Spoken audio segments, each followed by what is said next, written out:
Well,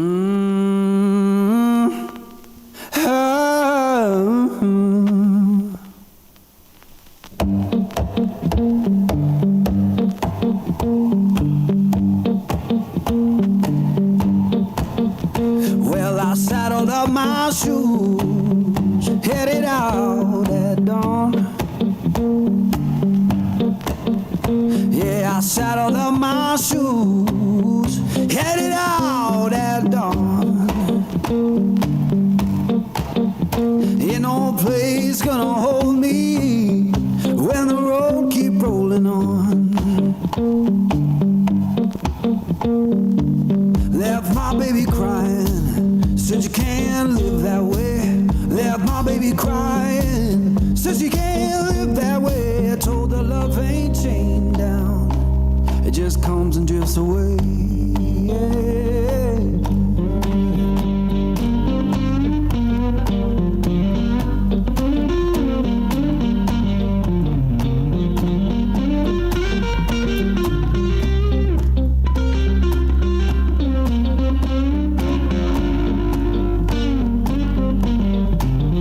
Saw the sun in the distance, looked like a burning coin. Saw the sun in the distance, looked like a burning coin. Lord, I don't need no preacher, just that dust roll to join.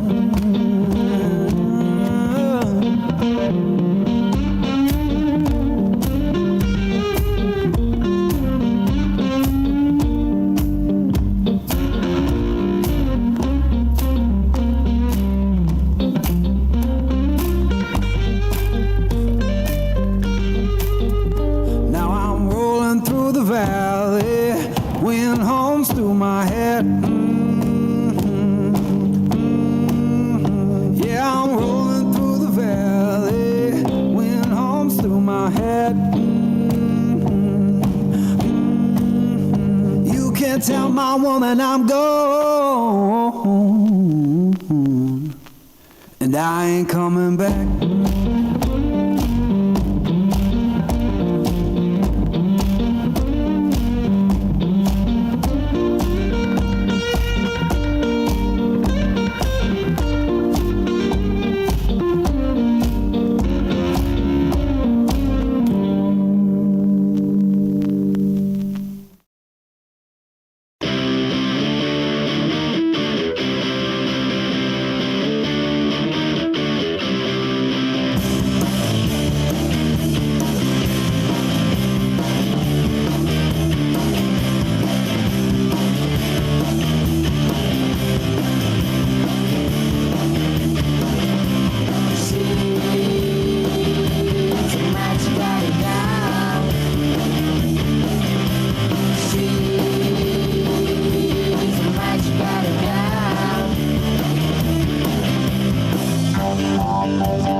Let's, we're going to do the warm-up in the Phantom again, and we're going to do an air-to-ground loadout. So let's just do the loadout in the editor so we don't have to for it once we're in the practice server.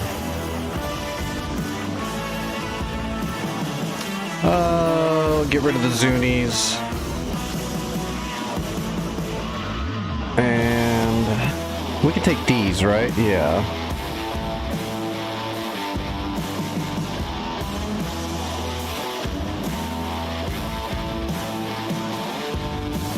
Alright, we'll take 6 Ds.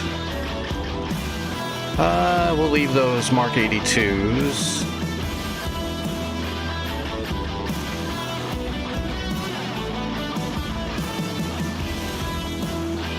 Can't we put a walleye on? Yeah, we can. We can put a walleye on here.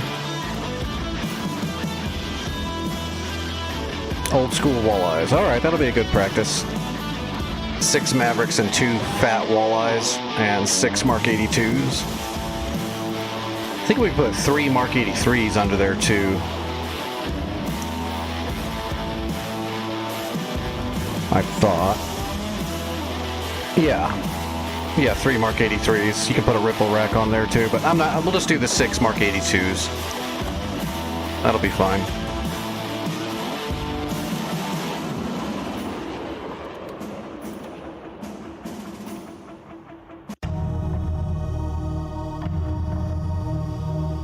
The hardest part will just be getting the walleyes.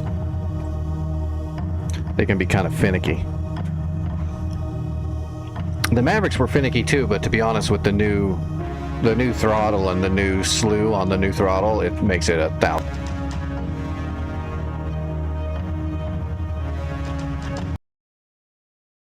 It was that old slew that was going out, and frankly was not good when it was brand new either. That slew was always bad, which is why they replaced the design. You'd have to fight that thing. Sometimes you're, hitting left on the slew and it's not moving at all, and other times you barely touch it and it moves really fast. It was just real janky. Nothing about that shit worked right.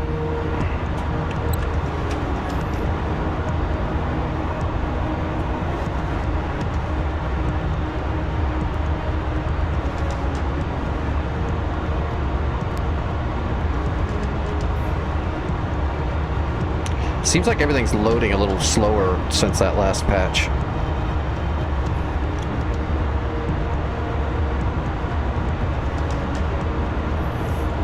Alright, verify the loadout.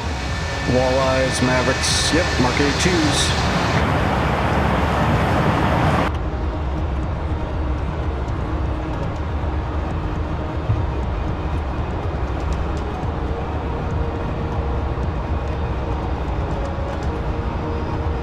Little extra nose down trim. That way the nose don't raise up on me too fast again.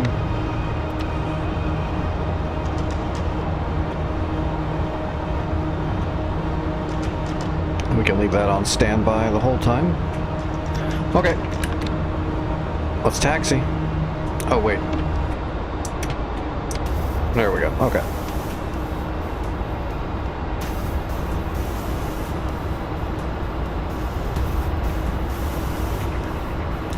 It reminds me of a frog foot. It takes so much throttle to get the Phantom time to fly.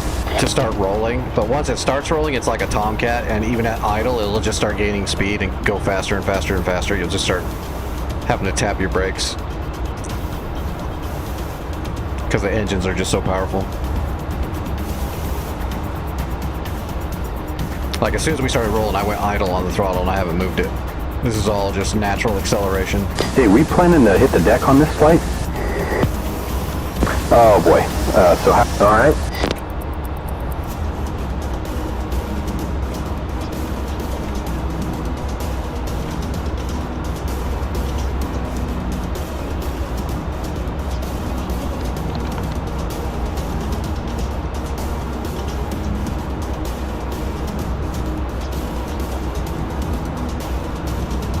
Damn it. Yes, I am hungry. Thank you for bringing that up.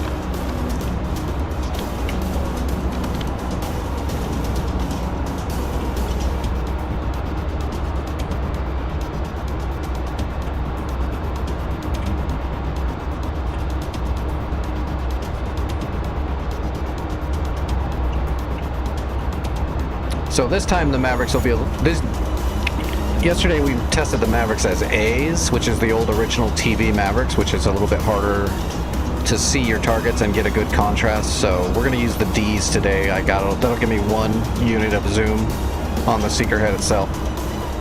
And the targets will stand out a little bit more because they're heat signatures.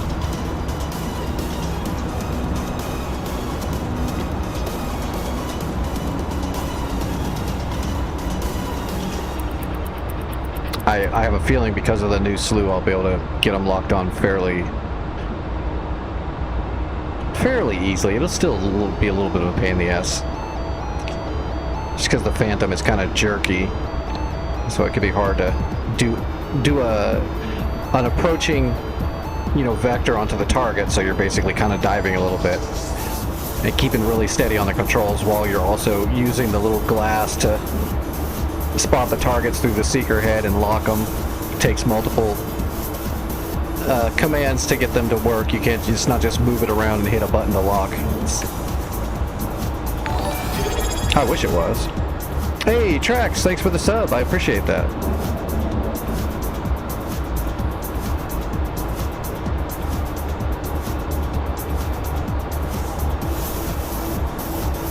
Alright, we should be good.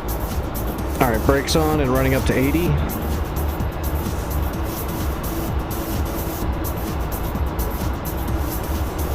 Alright, everything's good. Here we go.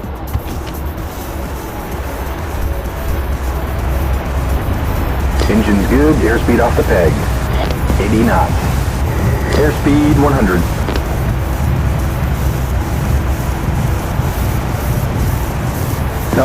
Nails, 7 o'clock.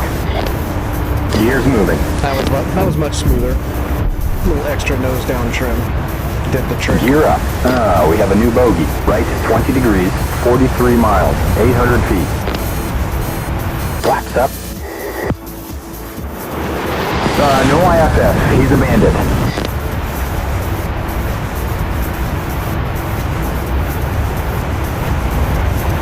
Alright, let's get up on the perch and then we'll get all fenced in for firing. We'll probably do the Mavericks first.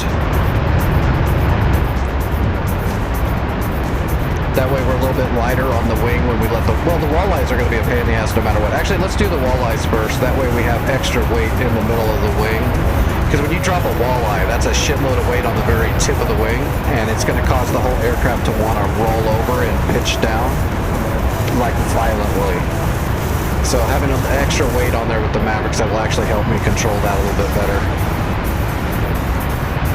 Shooting the first walleye is not that big of a deal. It's that second walleye that's hard to get off because you're so far out of balance the plane doesn't fly right.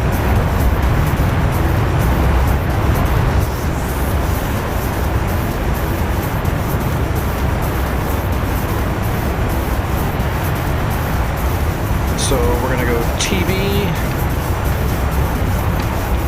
radar to TV, master arm up, nose to tail, air to ground. I think the walleye is also negative 45, but it might be 70. We'll go negative 45 and see if I can see the target.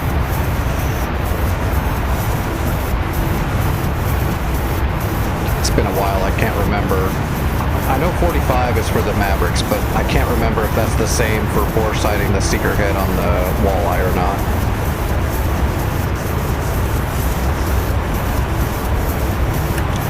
See, and that'll be, I think it's direct.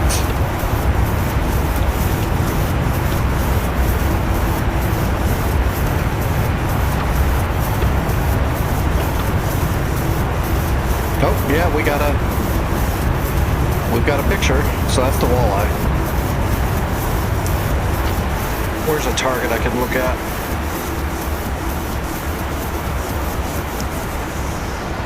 Let's fly over here to where that smoke is, and we'll see if I can get the smoke in the TV here.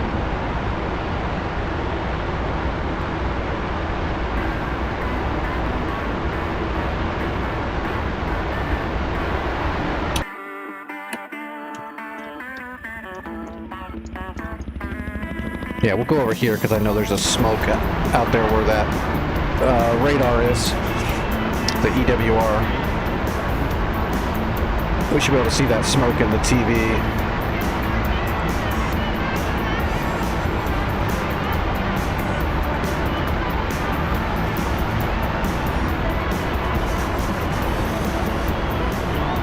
Oh wait, that's the... Okay. That awesome technology, the Vietnam technology.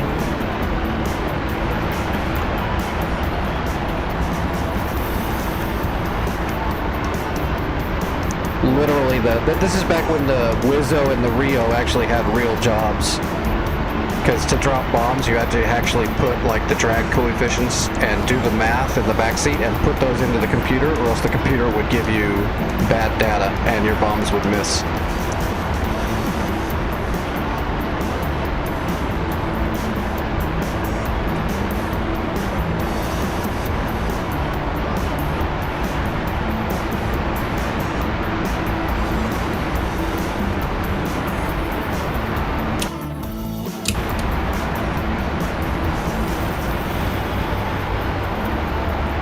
Okay, I see it. That's the smoke right there.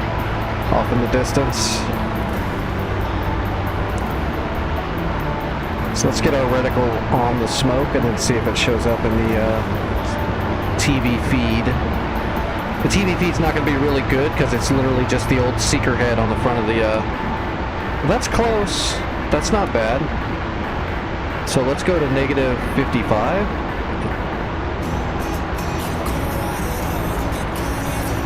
And let's get it right on the smoke, right about there. Oh, it's actually the other direction. So 40.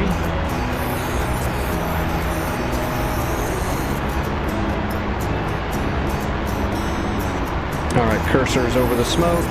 That's closer. Looks like it's going to be 35.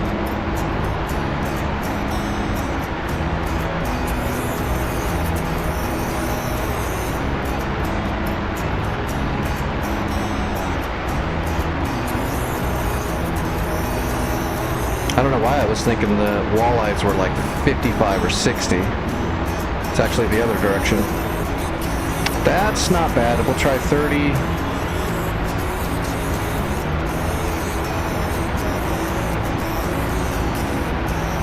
Just to the left. Okay, that's good. I bet you even 28 or 27 would be right on the money. Let's put the dot right in the middle of the smoke. Oh yeah, look at that. Perfect. Okay. We'll have to remember that. 27 mils. Mud, 27 6 o'clock. mils for the Hawk. And mud, 6 o'clock. Hawk.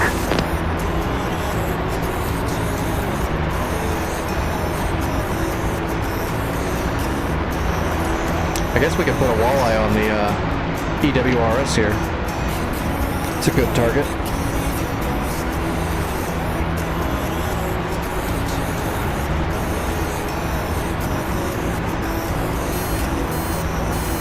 If it can actually get a contrast on it, it might not be able to. Alright, we just got to get it on there. Oh, I had it.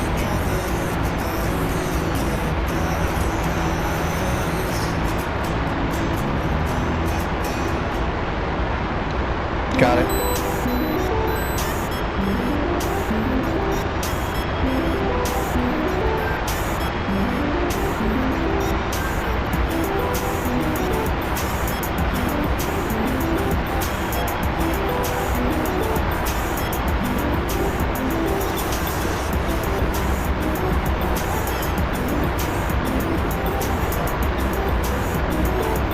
I don't know why it didn't release. It should have released. I have everything set. Direct, we're good, we're ready. TV, yeah, we're good. It should have released.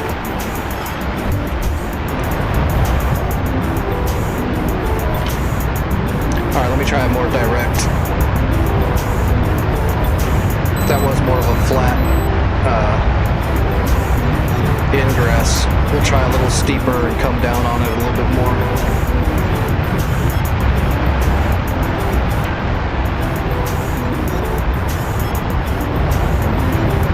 Okay, there it is. Walleyes are pretty big too. Very large explosion. Well, I mean, they were made to take out boats, amongst other things. It's like the prelude to the Maverick.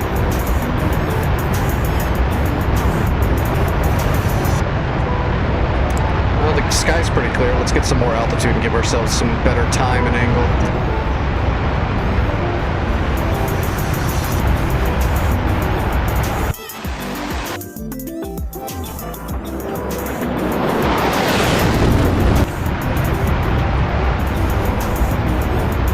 All right, 26,000 feet. That's pretty good.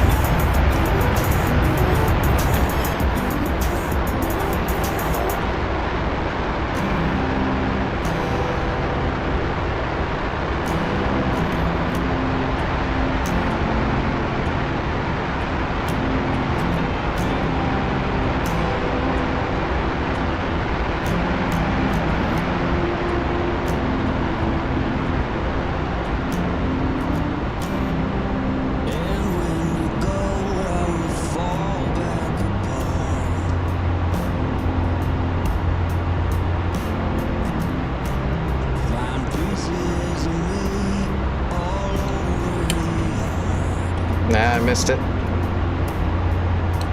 Got it. There it goes. Whoop, there we go. There's the Phantom trying to roll over and kill me. Hey buddy, fuel check. Yeah, we're fine. Hush.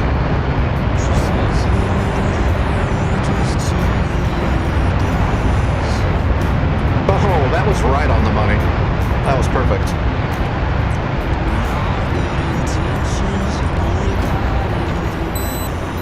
That was good.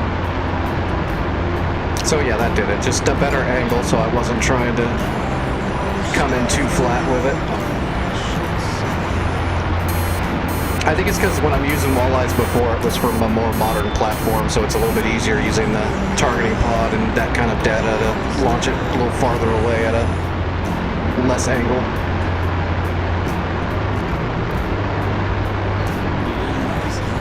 Alright, let's head for the base. Which, if you've never flown a jet like this, when you have that much ordnance on one wing and you let it go, how hard it is to fly after that, it's a real thing.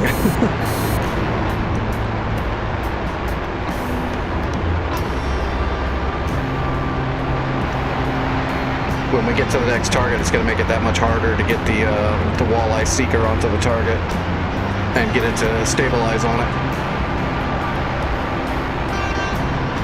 But we'll be okay. We're not flying that far, so I'm not going to trim it out. That way I don't have to keep trimming it out every time I drop the bomb. We'll just fight it on this drop.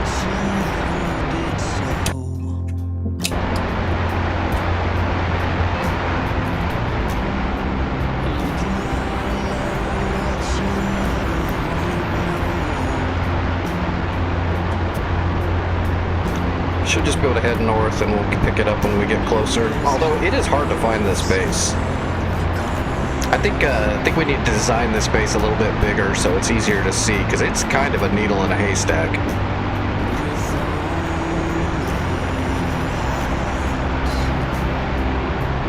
Yeah, so here you go. Let's see, let me get kind of flat and level. Okay, I'm gonna let go of the stick now really quick. Actually, that's not as bad as I expected, but yeah, you can see it's just going to slowly roll over and pitch down because of the weight. If we had more stress on the wing, like we're diving or climbing, it would roll worse.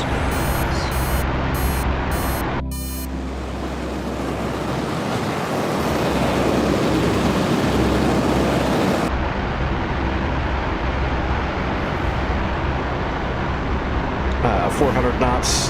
Try to stay below that. Hopefully there's no cloud directly over that base so I can have a good climb to it.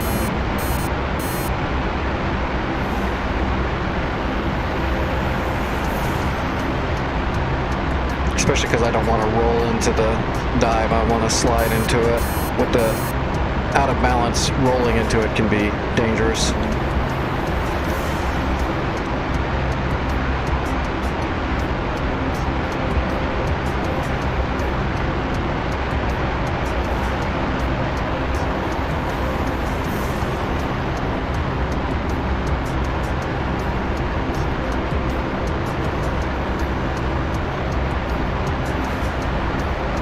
What's up, Vic?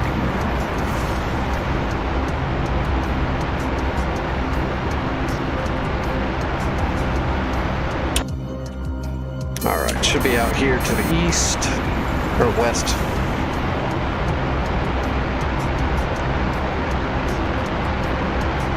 I'm telling you, it's so hard to see this thing.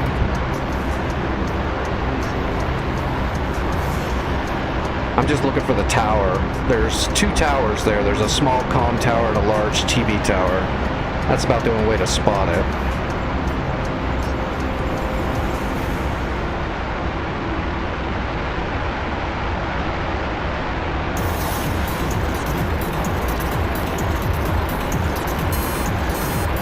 Oh, there it is. I think I saw it. Oh, maybe I didn't.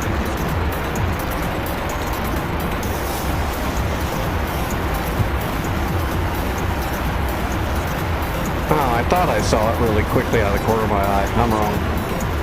Or I did, and it's just that hard to see the damn thing. Oh, okay, I'm looking in the right spot. It should be out here.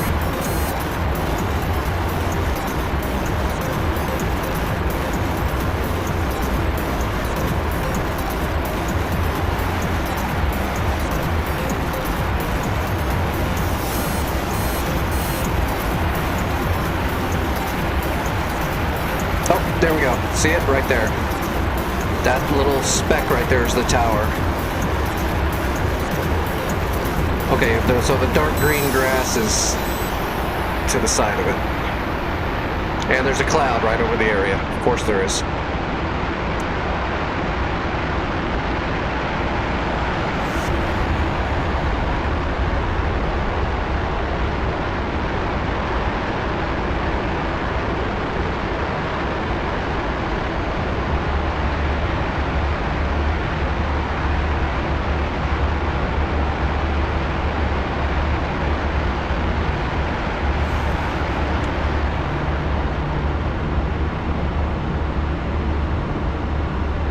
We've got a Bandit, AN-30, 2 o'clock, 9 miles.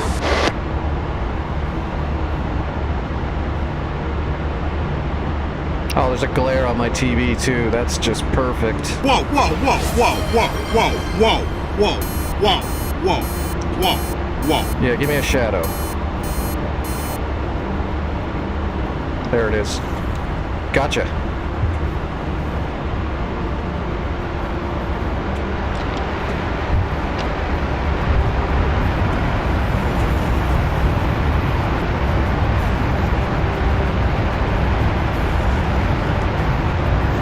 Ah, I lost it. Damn.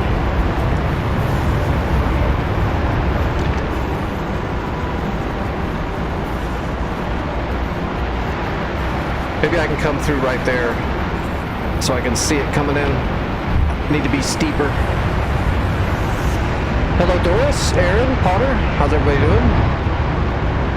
Over on YouTube.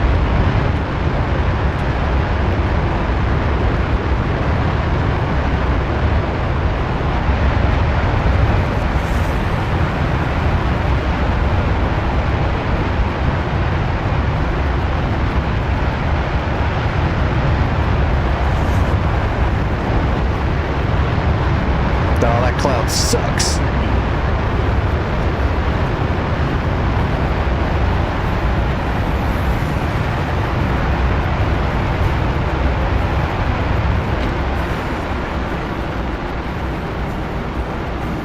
Okay, this should give me a better angle. I just got to get the seeker head snapped on way faster.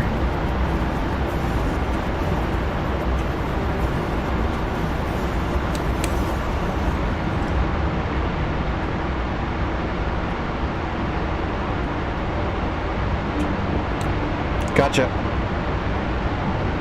And it didn't release. Of course it didn't.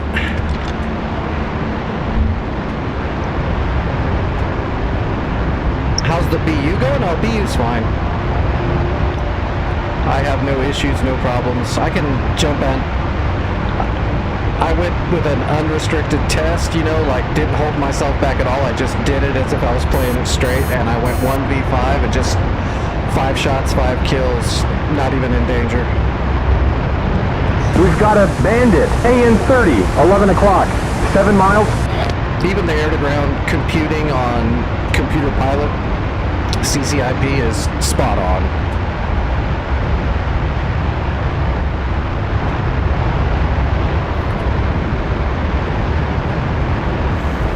You thought this was the BU?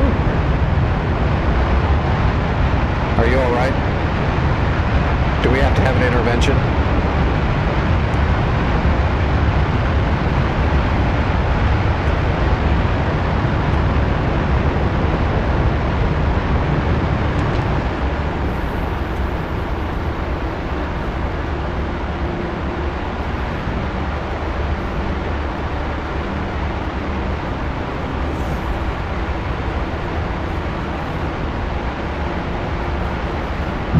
Oh, there we go. We got it. We got it.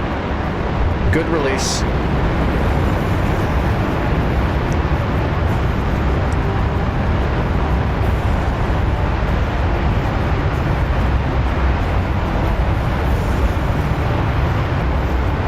Oh, I see it. Boom. Nice. Okay, both walleyes were good. Gotcha, bitch! Alright, now for Mavericks, we're gonna go 45, negative 45 mils. TV, direct, armed. All right, Mavericks are ready.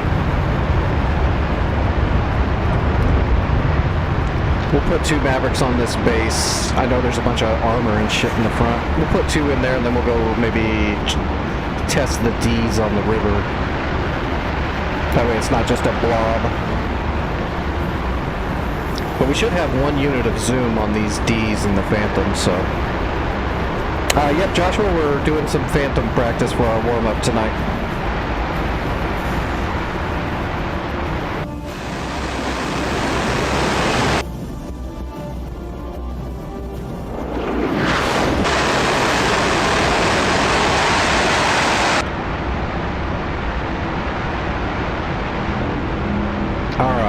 Popping the cap over the Maverick.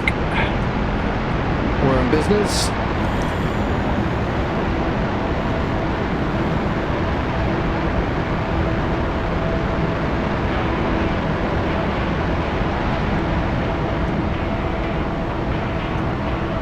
Alright, let's get the Maverick close and then we'll get the zoom on. Okay, there's the point. Zooming in.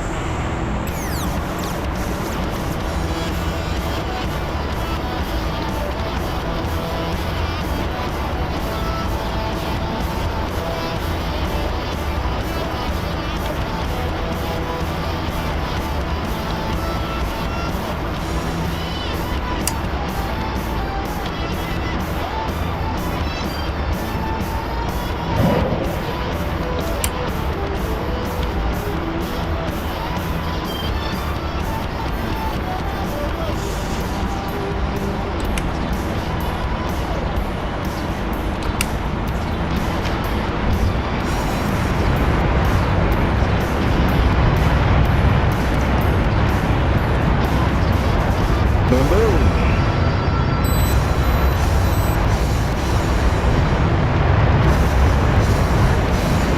Alright, let's go over to the river where that battle goes on. There's some trees, there's some river, there's some tanks and stuff spread out a little bit. That'll be a better target area for practicing, because right there I'm just looking at a blob. Especially with that fire. In the D seeker head, all I can see is the fire. We have a bandit, AN-30, 3 o'clock, 9 miles. Yeah, Whoa, Mud, 10 o'clock, talk.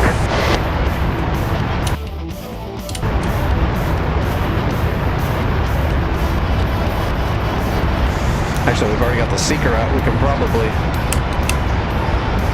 get nose on the area and see it from a distance. What's the azimuth? It's roughly going to be like 255.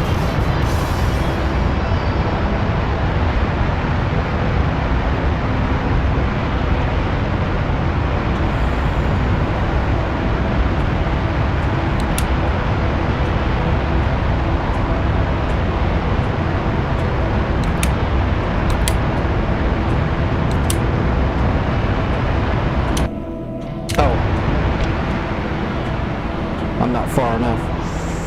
I think that's the river right there. Right there, right in front of me.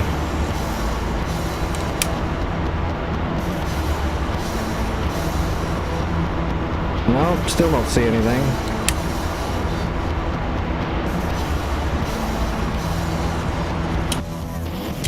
I should be right on them.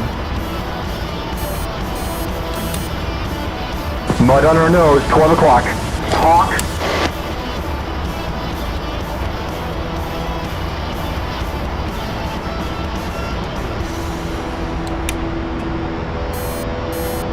Okay, I'm not sure. Let's just find the river. I mean, that's the river right there. Is that the spot right here to the right? Right there? Yep, there they are. Okay.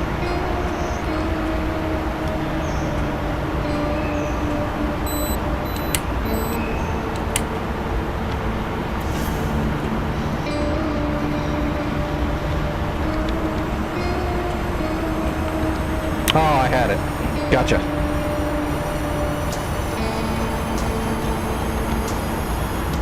Oh, it reset.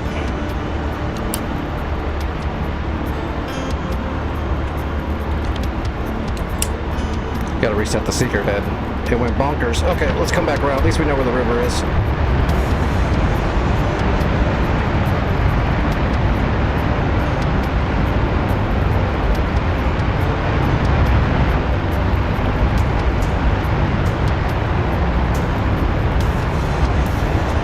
Well, that is the end goal, is to get a really good Vietnam map and a couple more aircraft for sure. That is the goal, but they're still working on technology to make the map actually work. Although they've made pretty good leaps when they tested out that technology on the Marianas map, because they were basically testing out some jungle stuff. And they're working on new optimization stuff and techniques in the engine to make it work better. Like if they just made a Vietnam map right now and threw a bunch of jungle in there, it would probably not even run right. It would probably lag out completely.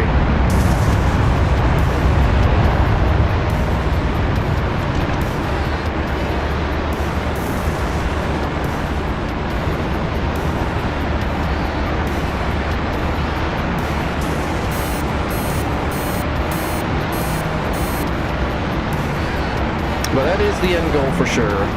The Cold War theme was the biggest theme for a while, but I think the Vietnam theme is going to be the biggest one DCS has ever had. I think that's going to bring in the most people.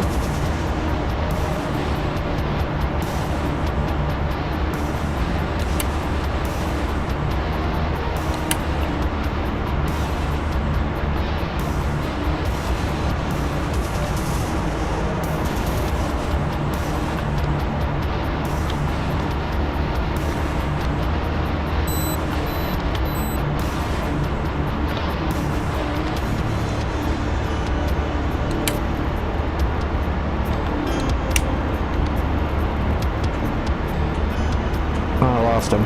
Oh, they're there.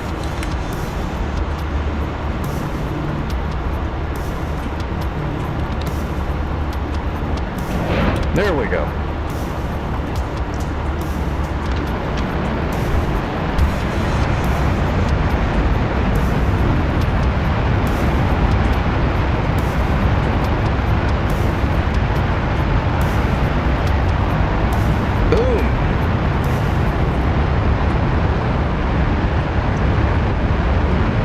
Come at it from the other side where the sun's in our face and not on our screen.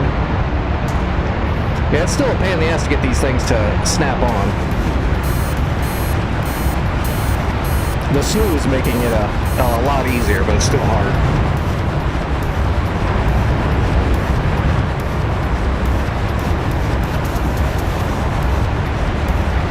Well, the next major release from Heatblur as an aircraft is going to be the A6 Intruder, which is extremely needed for Vietnam. I'd say after that, they probably need to do a Thunder Chief, a Thud, because that's the other iconic bomber for Vietnam.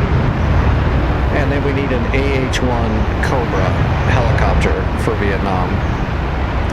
Probably wouldn't hurt to have a Loach, but I would want the Cobra over the Loach if I had to choose one or the other. Can't have Vietnam without the original attack helicopter.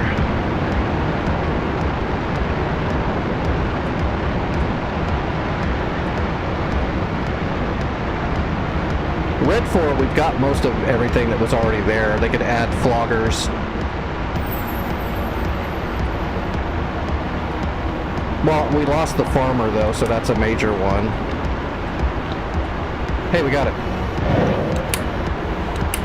That was fast.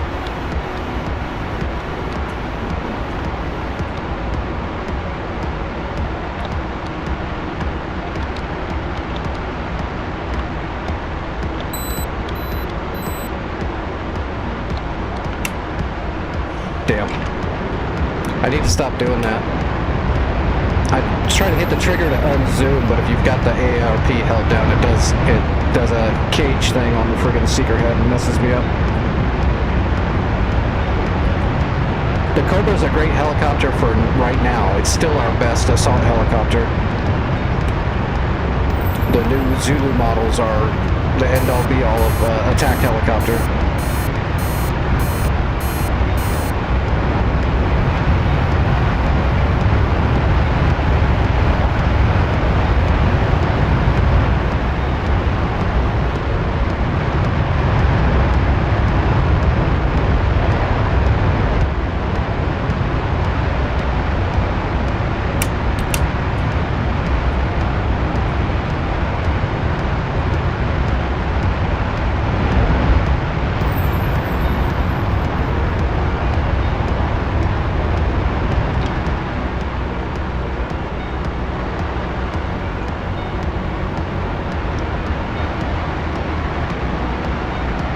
Come on, you big chunky plane. At least I'm getting better at flying. This thing, it's definitely a different animal.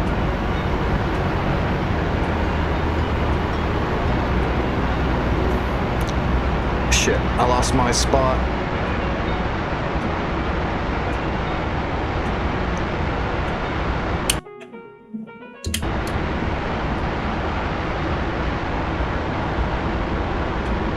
That's the wrong river.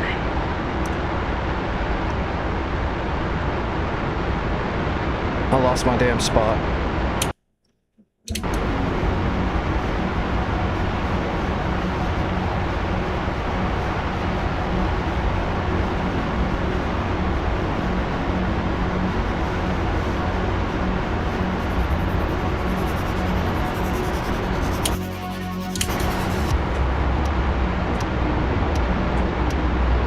Oh, there it is right there. I don't think I'm going to be able to get a shot off, but we'll try. Oh, got it.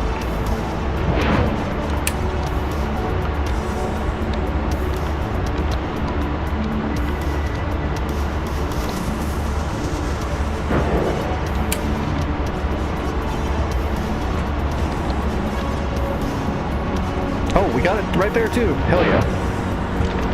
Well, that was a good 3.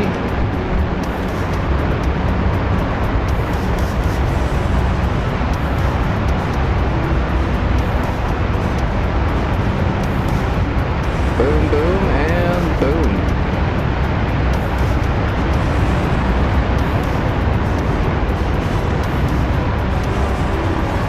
Yeah, that's exactly what they did. They're like, hey, the A4 is a really good jet. We can put a lot of ordnance on it. Hold my beer. We're gonna make an A4 on steroids. That's exactly what they did. It's got great vertical too. It's just it doesn't turn very well because of all of its designs, but you know, it doesn't really need to in most cases. You just got to remember to use the vertical in all instances. We already have the A4. It's a mod, but it's actually fully supported in the back end, so the A4 is actually a real mod.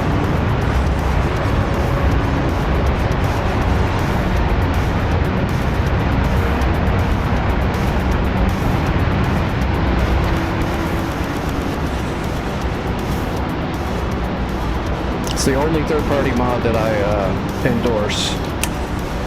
Oh, what am I doing? I already shot my Mavericks. Okay, let's get set up for... Pretty sure I shot my Mavericks. Yeah. Okay, we got 6 Mark 82s. So we go bombs, dive toss. We're gonna do 6 drop ribble. Alright, Jester, we want Mark 82s. Dive toss. We're gonna do about a 30 degree. It's gonna be like a 102. 102 drag coefficient. We got it. Okay. Oh, and we gotta set our mills to 0. The Apache does dominate, but in specific theater. When the Zulu's getting used, it's not getting used on TV or for missions where there's cameras, because most of the time when they're using Apaches, we already have air superiority or it's a secret mission. They try to keep them out of harm's way in a lot of cases, even though they have been in harm's way. The Zulus are in the fight, specifically for and designed for. So that's a different thing. The Apaches are really good when they have a safe position to fire from. They're really good at sniping. They're really good at night missions, which is what they're designed for. The Zulu is an Apache that has a little bit less ordnance, but is faster, way more maneuverable, and a lot harder to shoot. And they use it that way. So they're comparable, as in they're both good, but they're not the same animal, and they're not used in the same theater at all.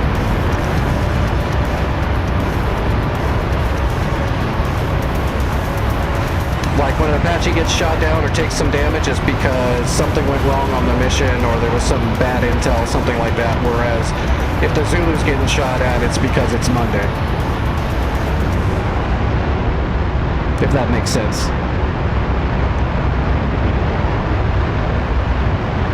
And the Zulus have all the technology of the Apache as well. I mean, you've got JMX, you've got targeting, you've got the whole bit. Your CPG in the front, you can fire Hellfire. Oh, we got mud, 1 o'clock. Hawk. But their radar signature is almost null and void. The technology that's in there makes them almost impossible to shoot. Stingers, not a real big worry in there for stingers and such. Alright, let's drop the bombs across the river where all those tanks are right there. We'll drop the Ripple right across the water. Well, we're going to try to drop the Ripple right across the water.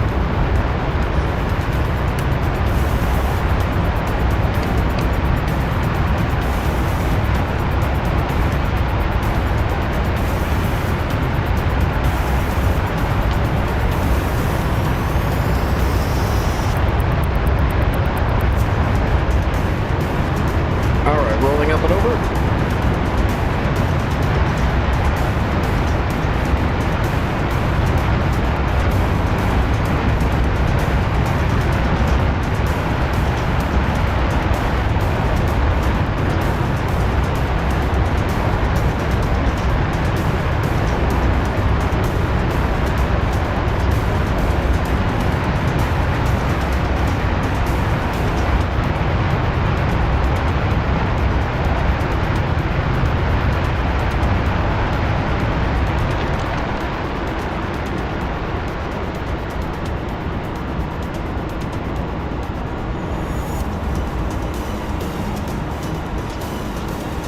Alright, capturing the ground with the radar.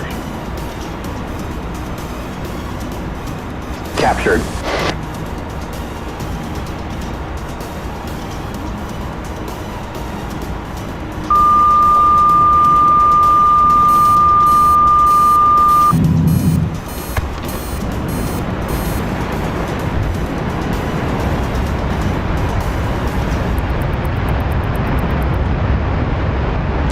Alright, here we go. Boom! I should have spread them out a little bit more. Still a good hit, but I should have spread them out just a little bit more.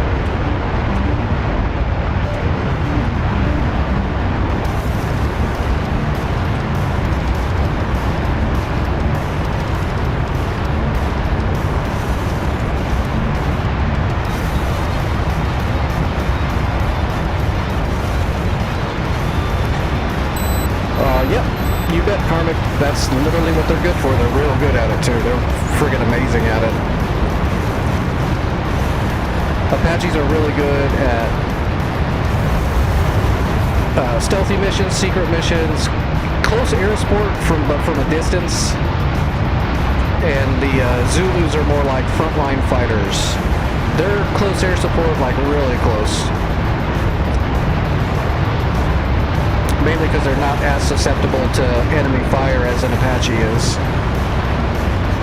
If Apaches are playing it smart, they're always going to stay outside of the enemy's envelope of weapons release and just snipe away.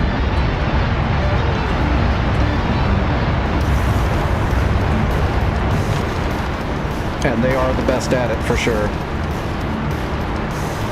Snipers.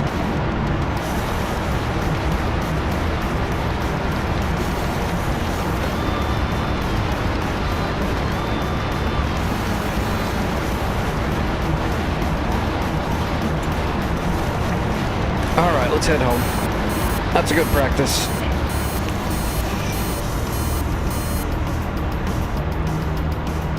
Okay, back to normal scan. Actually, Maycop is right there, right? Yeah, that's Maycop City. That means the airfield is probably right under my frame, and I can't see it because I'm in a Phantom. You have to fly with the friggin' force.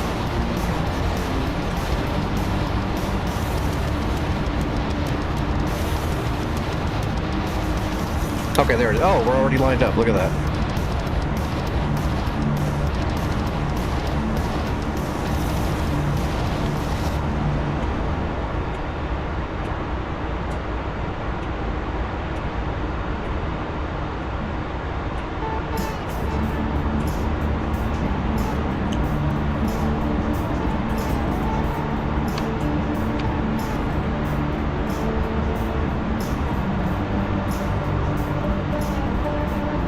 Airspeed, what are we doing? 300 knots? 320.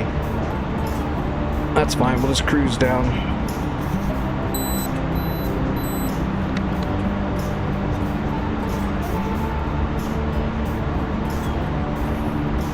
A-10s, that's where the close air support is brutal. Apaches are awesome, but if I was troops on the ground and I needed help from an airborne, I would want the A-10s inbound. 100%.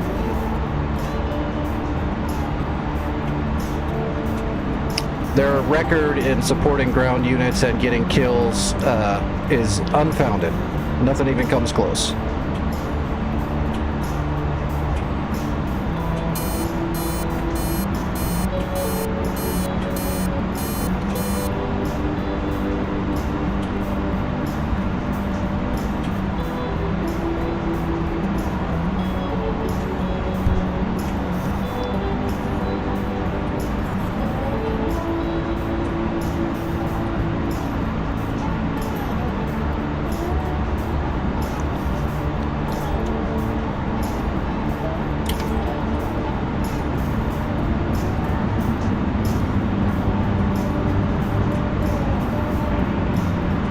Alright, gear coming down, flaps coming down.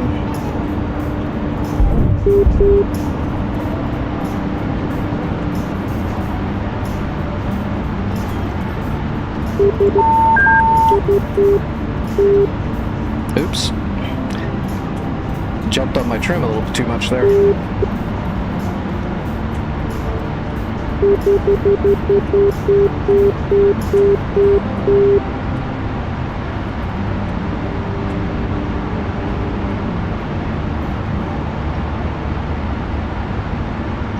Feels like I'm still dragging to the 1,000. right. Alrighty, gear, flaps, pressure, warning lights, anti-skid.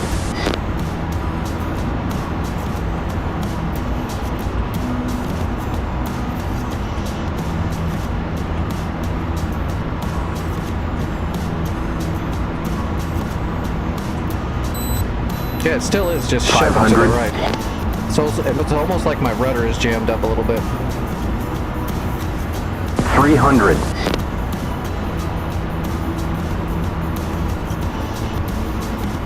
100.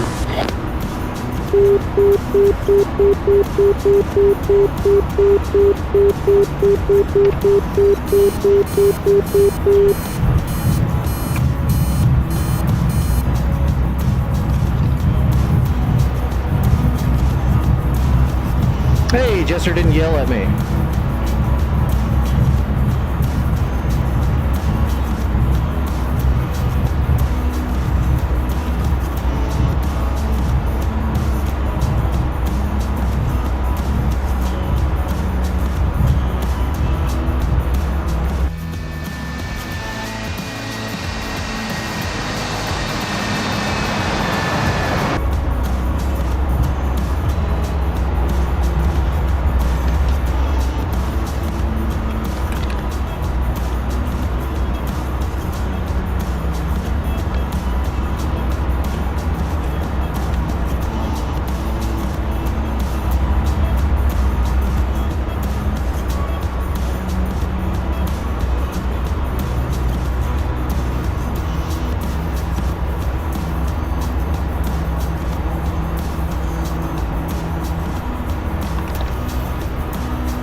Oh, crap.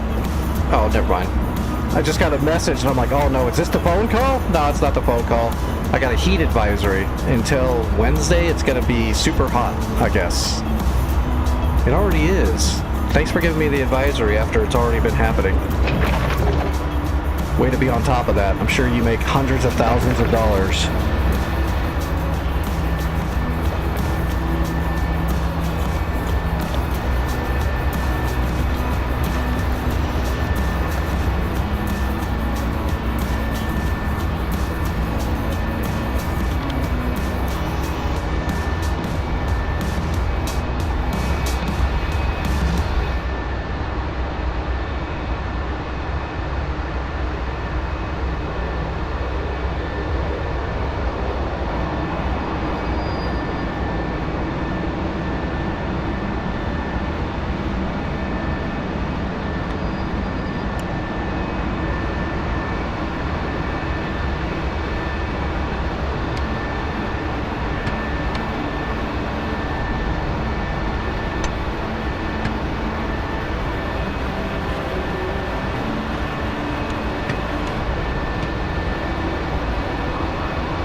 That's what it just sent me. It was a heat advisory until Wednesday. If it gets up above 100 and something here where I'm at, because of the amount of humidity we have here, they usually give us a heat advisory if it's going to be anywhere near 100 or higher, because the humidity is like 90. So when it's that hot and the humidity is that high, it's like breathing pea soup, and people start passing out left and right.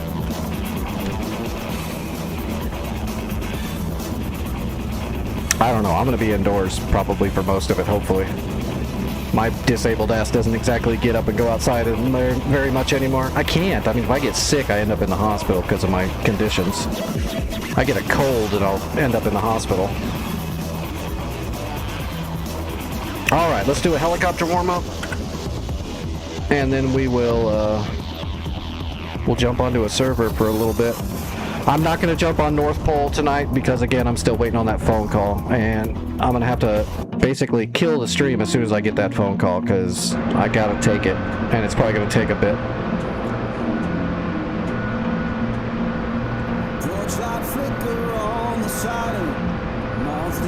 Overlord, 1-1, pop-up group. Oops, I need to take a... Speaking of which, I need to take some medicine really quick.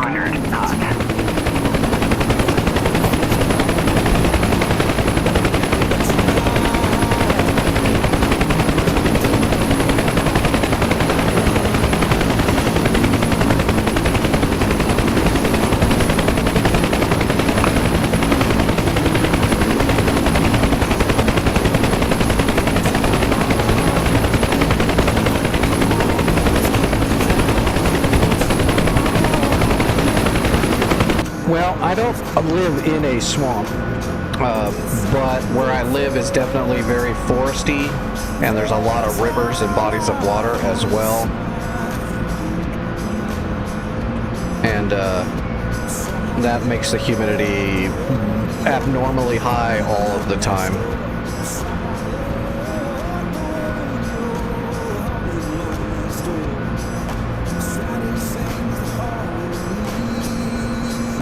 Overlord, 1-1, Bra, 065450 at 7,000 knots. Alright, let's just do a quick little warm-up in the heli.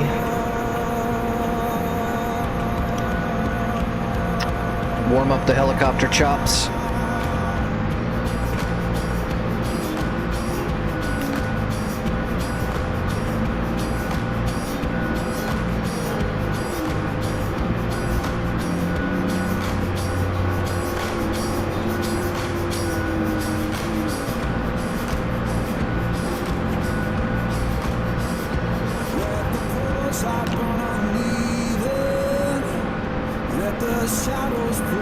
Had a little bit too much torque loading up.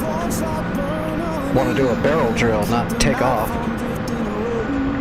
Overlord, 1-1, pop-up group. If I had that much torque when I started doing a barrel drill, it would start climbing.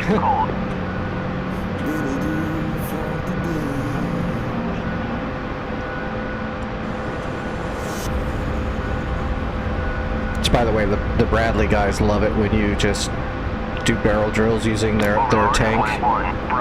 They love it. They're having a good old time on inside there. The noise doesn't bother them at all. They're not screaming shit at me right now. They're loving it.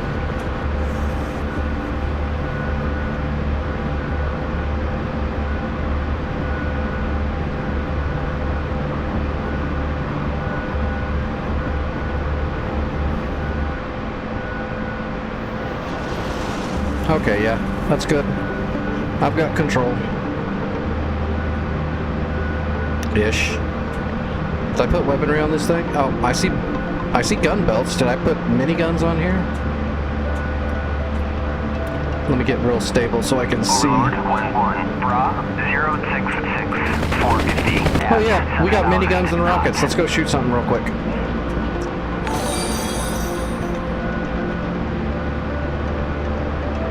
Alright, here we go. Stevens, thank you for the follow. I appreciate that. Welcome to learning how to fly horribly by a disabled guy.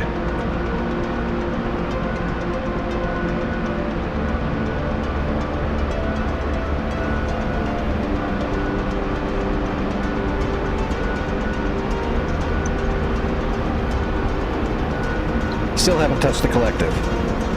Gotta love the Huey. Although we're gonna need some power now.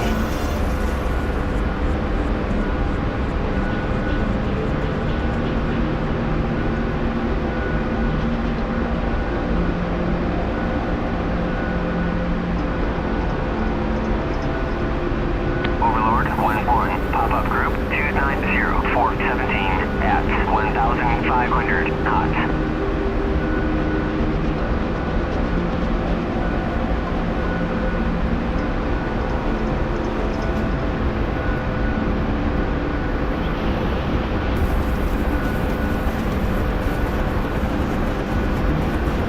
I have not rode in a Striker, no. Not lovely suspension with well-cushioned seating. Because that's what they care about when the U.S. military is designing those. It's comfortable seating and great suspension.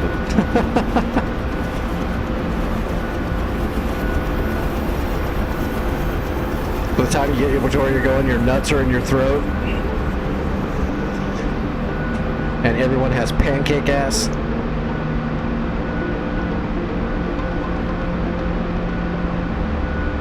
Oh, look at that.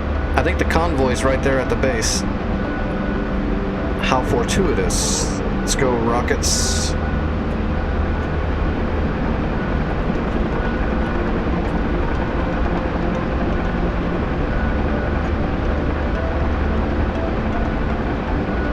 Yep, there they are. Let's push them off the road. Oh, shoot. Helps to have the master arm on.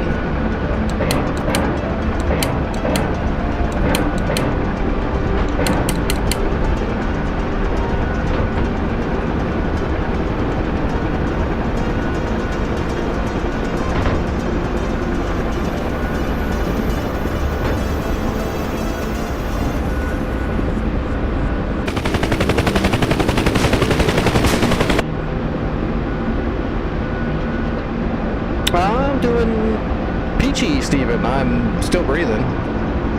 That's basically a bonus for me.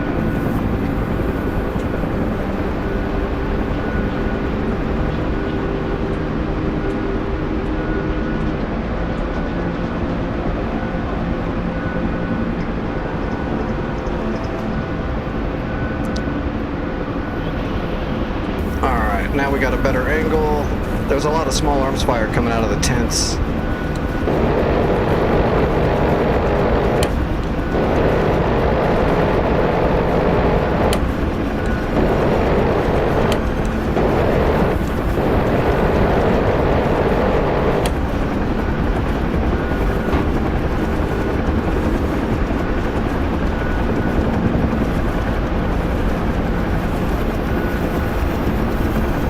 Yep, this is the Bell Huey. The old school, original, two-bladed, extremely stable. The flying milkshake maker.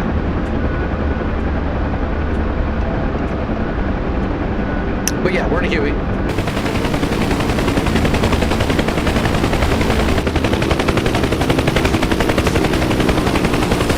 That's why it's so wobbly and rough. If I start back pressuring, you'll know it's a Huey in a hurry by the sound. Very distinctive when it's just the two blades. Instead of a normal helicopter, you get that big whop, whop, whop. Where those big ass two blades are just digging in hard.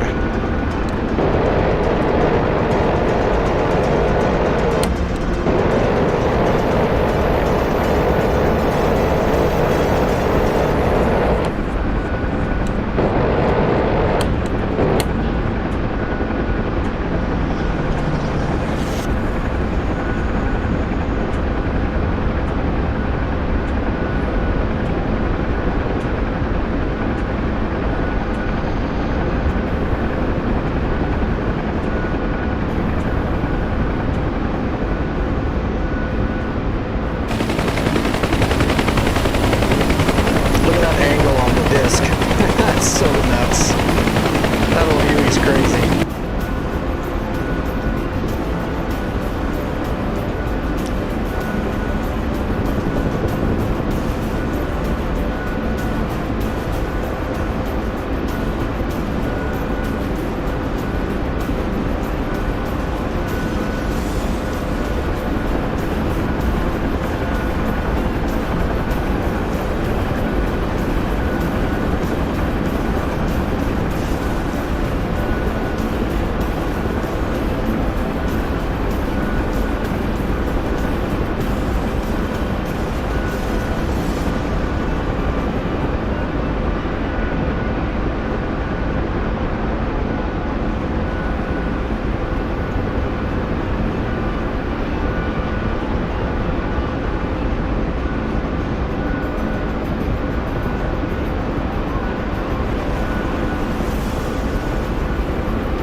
Start bleeding.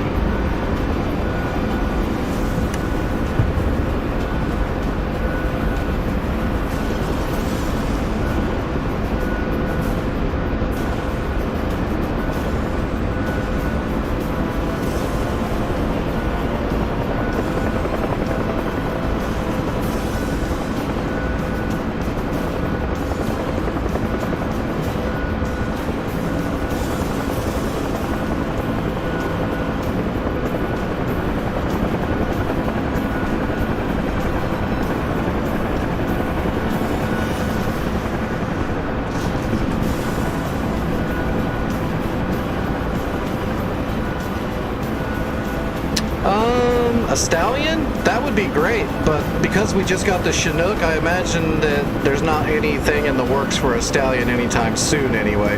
I imagine that they're going to put another transport helicopter into DCS anytime soon. It might be an old Red 4 transport from Vietnam, or it'll be a Black Hawk.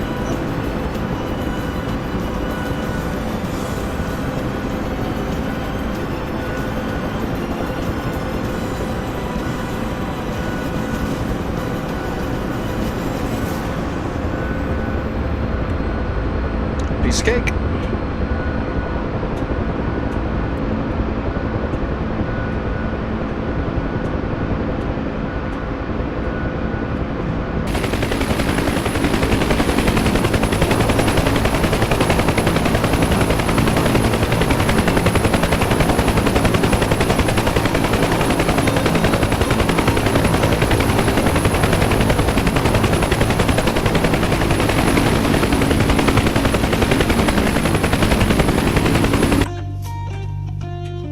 But I don't have any inside knowledge on what's got to be next, other than what I've heard through, you know, grapevines in the community. I know they want to do a Black Hawk, but I don't think it's actually high priority at the moment. And I'm pretty sure no one has spoken about a Stallion much at all.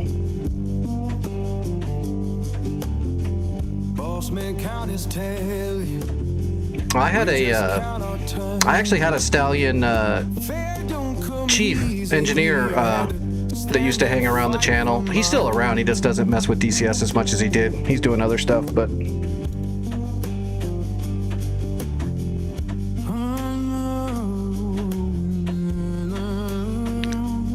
we've got the Chinook.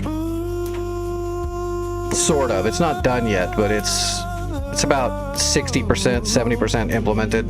Still missing some of the passive augmentation from a DAFCS system. It's got parts of the standard AFCS system, but it's still got a lot of work to go into it. That's not an easy thing to program into a simulation like this and get it right. I'll give DCS credit when they really do this stuff. They do everything they can to make it right.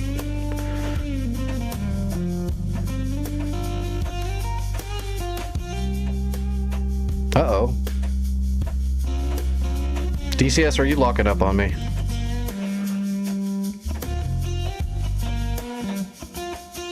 Of course it is. We're ready to move on to the war server, so it's time to lock up. But I just see the same. Every heart It's gonna give me a white screen of doom in a minute. So need a name and we're deep. There's the white screen. This application is not responding. The program may respond again if you wait. Now, I'm gonna wait a minute. Oh, never mind. I got a crash. Debug info using DXDI, blah, blah, blah, blah. Okay, hold on. Give me a second. I gotta reload DCS. It did crash. So sing a song for mercy. Sing it clear and kind. That's interesting. I don't think I've had a crash unloading my private server in a while.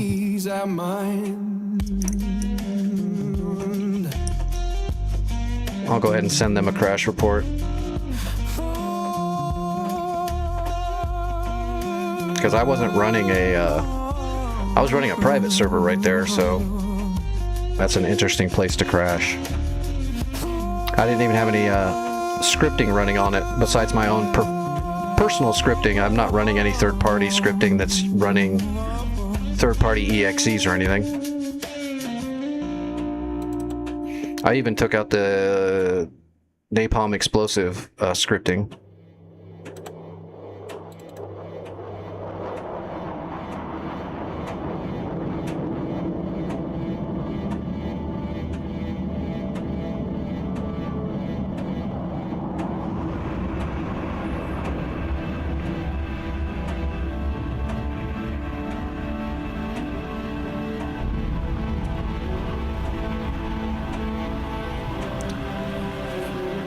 Man, I love helicopters, but I also suffer from pilot syndrome. I don't like riding in anything. Even if I know the pilot, I'm somewhat just like naturally uncomfortable riding in any aircraft that's not me controlling it. I don't like freak out on people or anything like that, but it's just, it's in me. I'm uncomfortable. Yeah, I assume you meant the Chinook.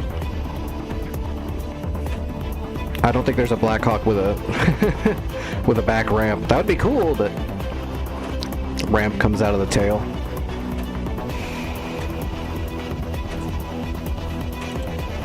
But I love riding. I love being in an aircraft, but there's always a part of me that is extremely uncomfortable when I'm flying around with somebody else controlling it.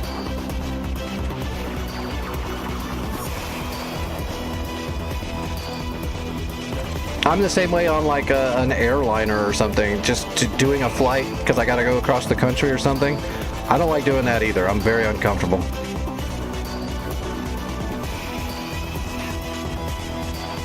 And the new standards of pilots in the civilian world don't make me feel better.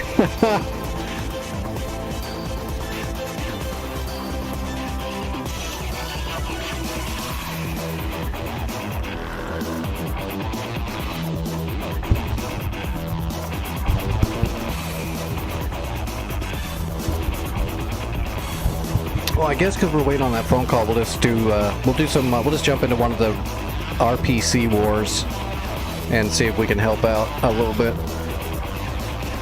That call should be coming in anytime after probably 11. Alright, let me get the thing turned back on and make sure the software's going to pick up the feed now. Alright, does everybody see that? It says it's coming through. Yeah, it looks like it's coming through. Okay. We're back in business.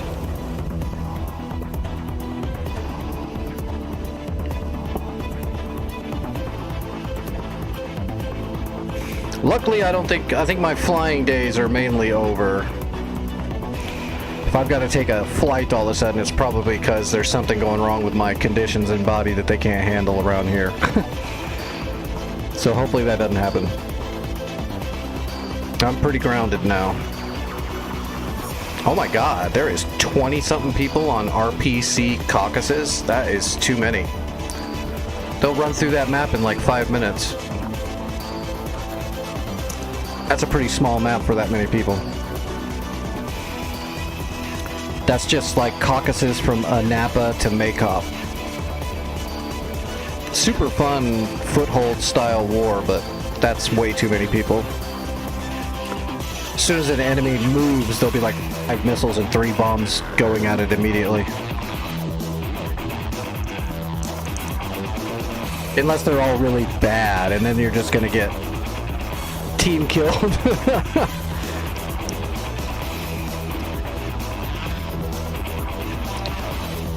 Didn't you use your IFF? Huh? Mungo like missile.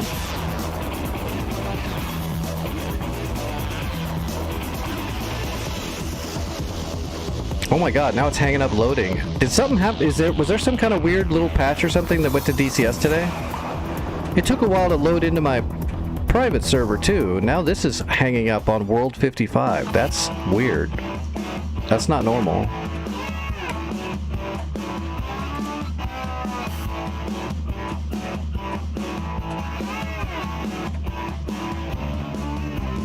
Oh, it did. It crashed again. Unfortunately, DCS crashed. What the fuck?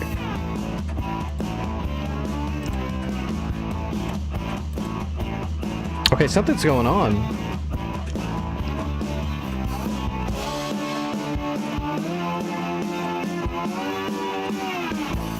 Collecting system information. I didn't change anything on my end. What is going on?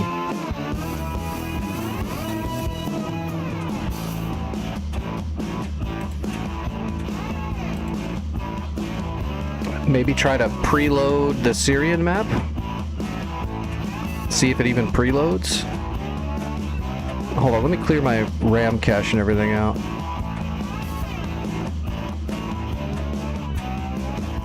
Sorry about this, everybody. DCS is doing some DCS shit. I'm gonna run the repair really quick too, just to see if there's not some corrupted file from the last patch or something hanging around.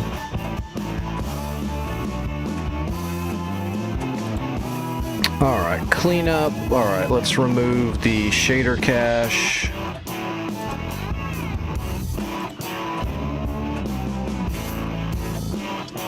Okay, and let's run the quick repair. I'm not going to run the full repair, that'll take too long.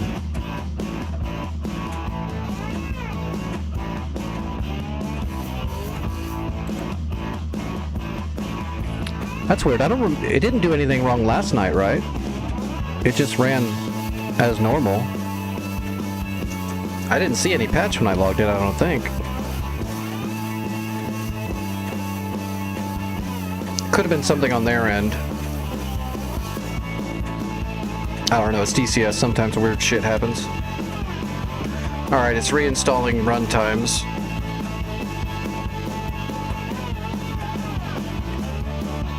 Just remember, whatever happened, whatever's going on, if it's not working and my DCS is messed up, it's definitely Vic's fault.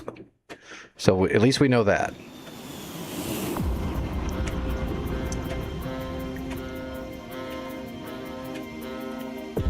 Okay, cleanup is done, repair is done, relaunching. I guess I'm gonna preload. Let me preload a blank map of Syria really quick too, once I get in the game.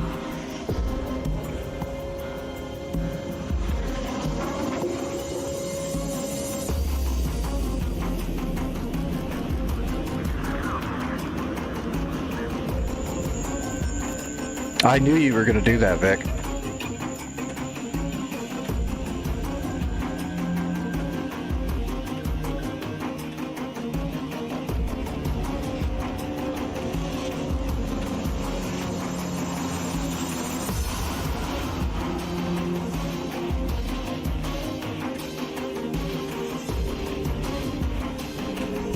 Alright, we're back in live. Okay, yeah, feed is showing. Let's go to mission editor and let's open, I think I have a Syria map around here somewhere.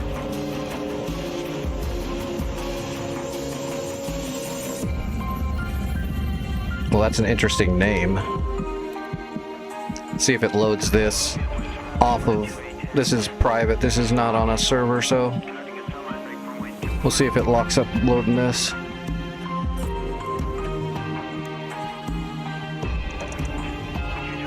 Okay. So that loaded in. What is this? The Tomcat? Yeah, this is a Tomcat. Alright, let's load into Syria really quick. Make sure it loads.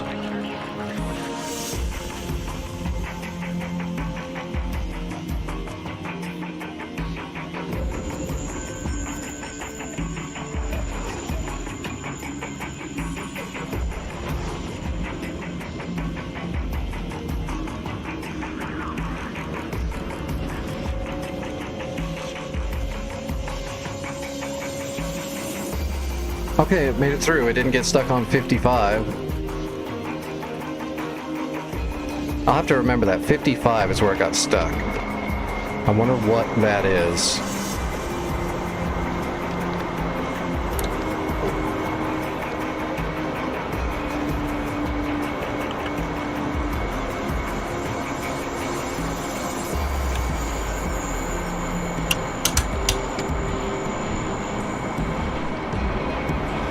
Okay, it looks like it loaded. What are we, over Israel? Yeah. We're over Israel.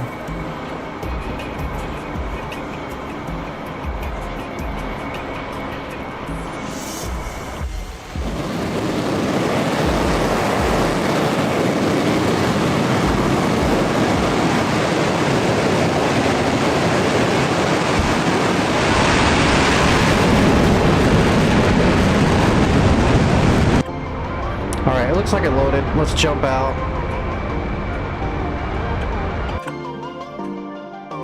Sometimes if it gets hung up trying to load a map, you can do a preload of the map that's not on a multiplayer server, and sometimes that helps get through it. I haven't had to do that forever though, that's weird. Usually something like this only happens after a patch.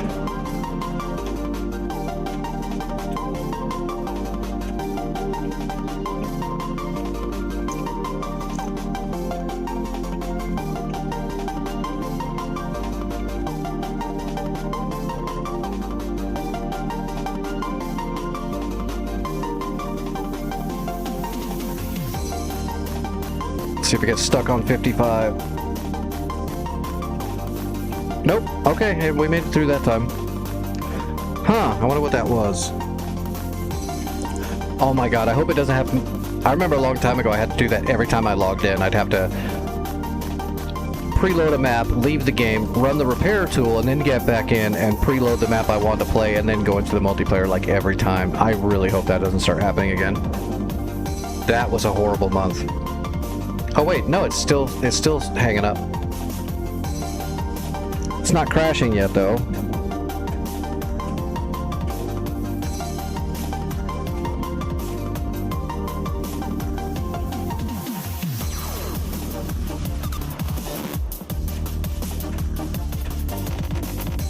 Was that net? Oh, there we go. We made it. Okay. Whew. I was worried. I was like, shit, it's gonna hang up again. Hey, this is kind of a fresh war.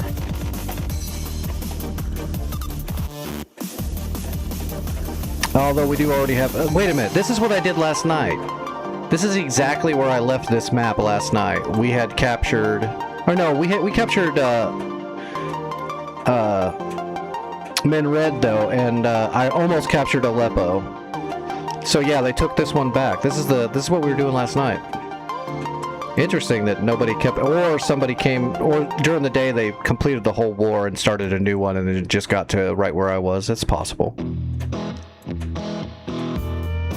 There's one destroyer out here. We can go kill that boat really quick. Do some harpooning. Or we can start doing some SEAD on Hotel. Or no, wait, didn't I capture Basel and... yeah, this is a new map. I captured Basel and Hotel, I thought. Shit, I don't even remember now.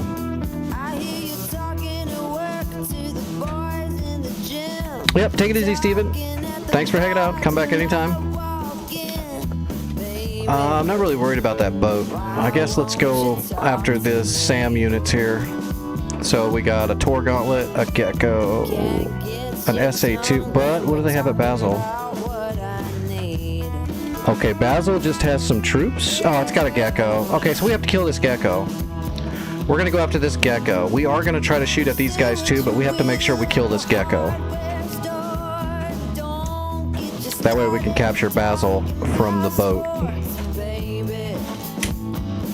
So let's take an F-16 out of Incirlik.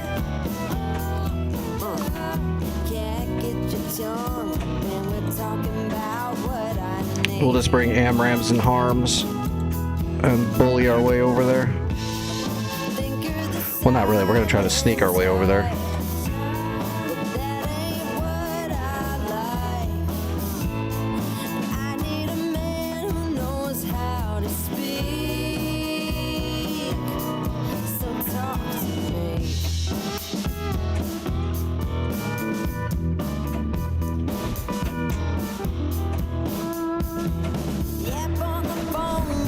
Oh, and it's raining.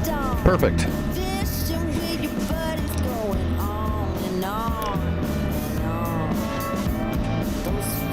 Wait, I'm in the hangar. Why is it raining in the hangar? Come on, DCS. You're doing so good. Why is the rain coming through the hangar still? Okay, I'm gonna leave my lights on until we're up in the air. Just so nobody rams me.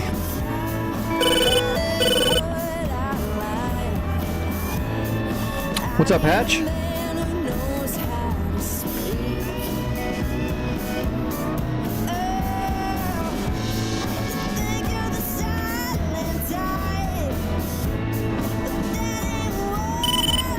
It's definitely a feature. I thought they were gonna fix that though. Although I imagine it's not exactly high on their priority. But the funny thing is those hangars are destructible. So you can hit them with a bomb and blow them up, but rain goes right through them. That's kind of weird. So that means the programming problem is with the rain, not with the object.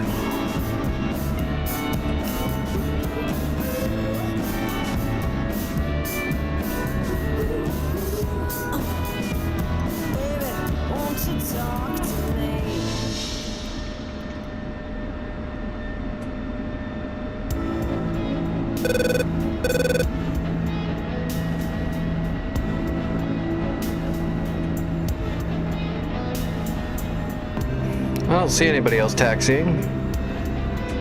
As much as I can see, anyway. Hopefully people got their collisions on.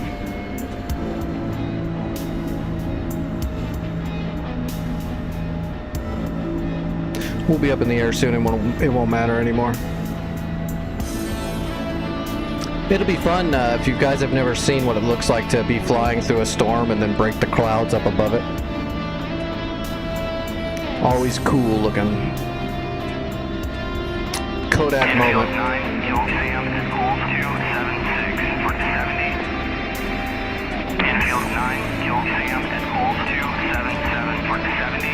Yeah, sea level in DCS is the entire map, so...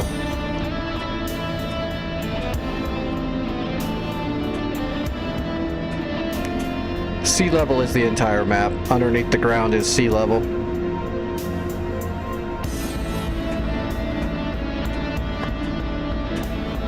Hey, thanks for the follow, Coochie. I appreciate that.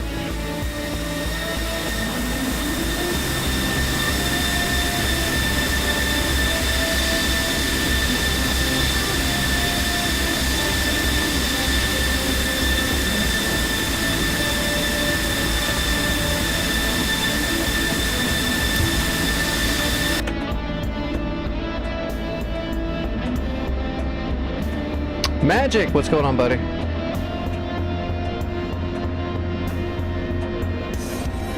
You know what? We don't need the whole runway. We're gonna use a burner takeoff, so we can take off from here. We'll check. Let's check the AWACS though first, just to make sure. I don't have SRS up and running right now, so I'm not listening to any in-server chat.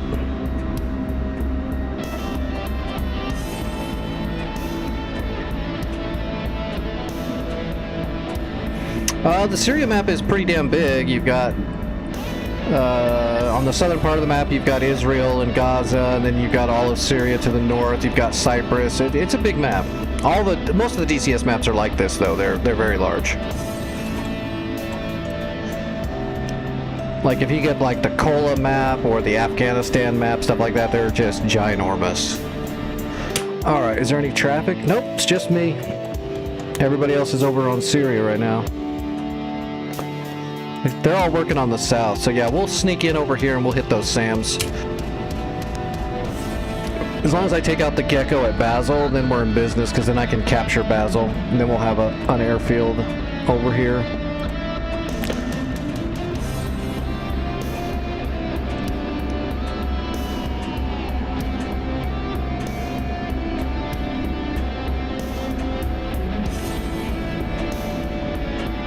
Alright, mill power. NWS off. Here we go. We'll hit the blower at about 80-90 knots. Then we'll be in the air. And blower.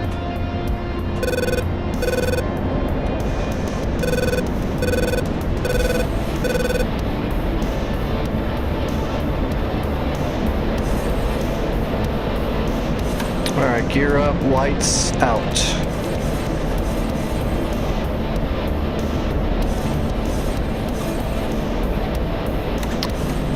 We're going to 12. That way we know right where Basel is. So Basel is where that diamond is. Let's get through the clouds and get above the storm.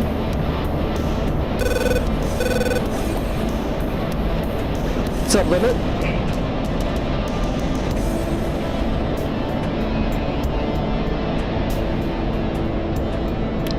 Alright, let's get up on the perch so we can get off of blower and start conserving fuel.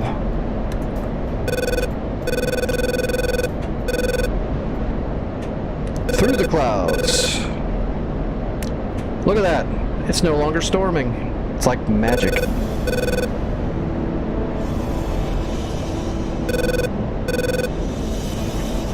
Alright, we don't have to get all the way up to 30,000 feet.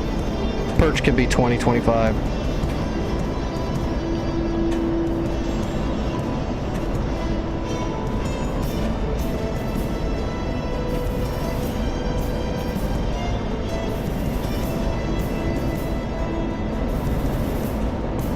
Okay, good enough, off blower.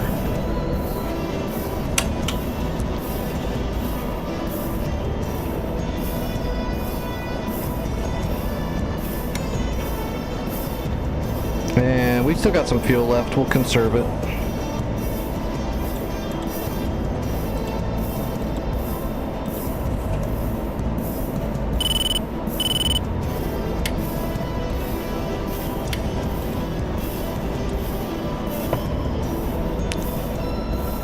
On the way. So again, we're gonna shoot at the fan song radar if it's still there. Someone was going after it. Nope, they didn't get it. They damaged it, but it's still there. So we'll shoot at that. Well, we'll shoot at this Tor Gauntlet for sure, and then we're gonna put a shot onto this. Oh no, they repaired. So we gotta kill this Tor Gauntlet and this Gecko 100%. That's the main target. So I'm not worried about Hotel. We can get Hotel after we capture Basel. So let's head towards Syria and get closer to north-south on Basel.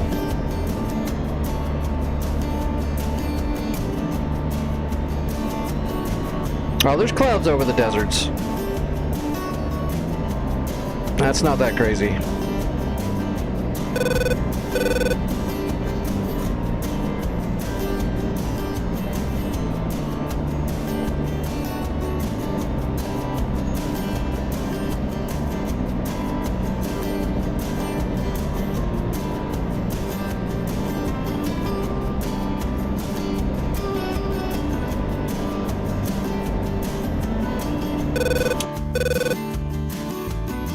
Yeah, we're gonna come over here and then we'll kind of hug the mountain range towards Basel.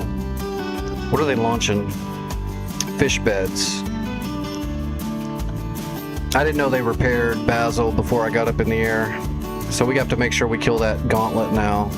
We'll have to put 2 shots on this Tor. I think I can get it with 1 shot. Let's go 1 shot on the Gauntlet and 1 shot on the Gecko, and then we'll come back around. If one of them survives, we'll deal with it.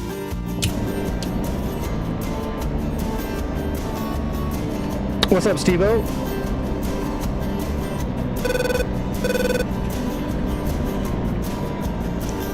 Main thing is we need to neuter Basel's air defenses. That way I can grab a helicopter off that Taro we got in the bay to the south of Basel and take it up and assault Basel directly and capture it.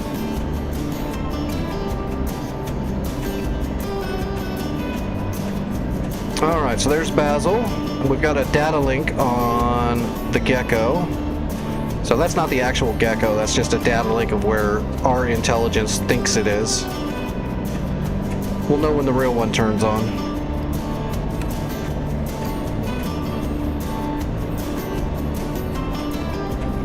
I got no aerial threats anywhere. I thought there was some MiGs out here. No, it looks like they're gone.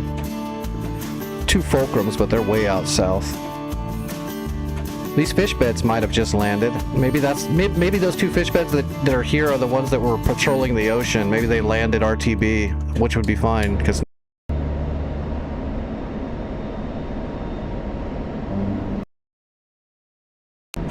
Oh, some bitch started locking up again. Damn, what is going on with DCS tonight?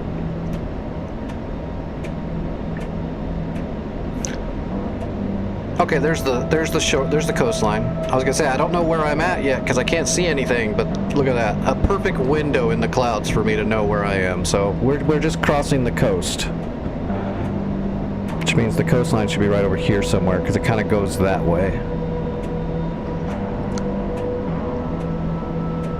So let's head a little bit farther east.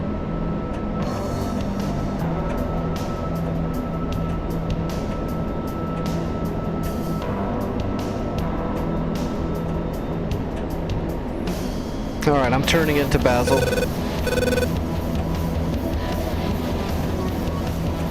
Slowly. We don't have to go direct. Matter of fact, we don't want to be direct. We want to be at an angle for triangulation with our ELAT pod.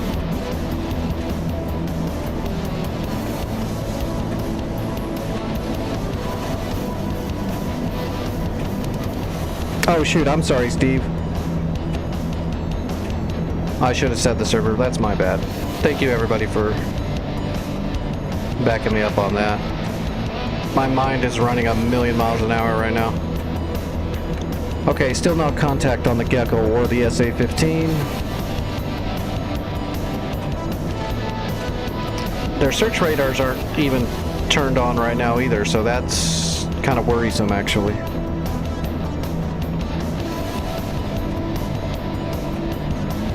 Do they not have like a P-19 over there at Hotel?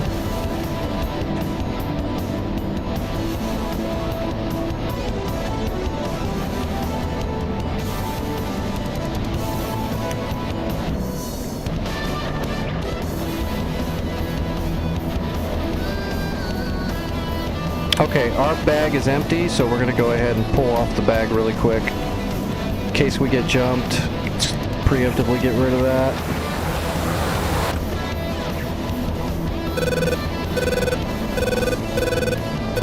Okay, we're on internal.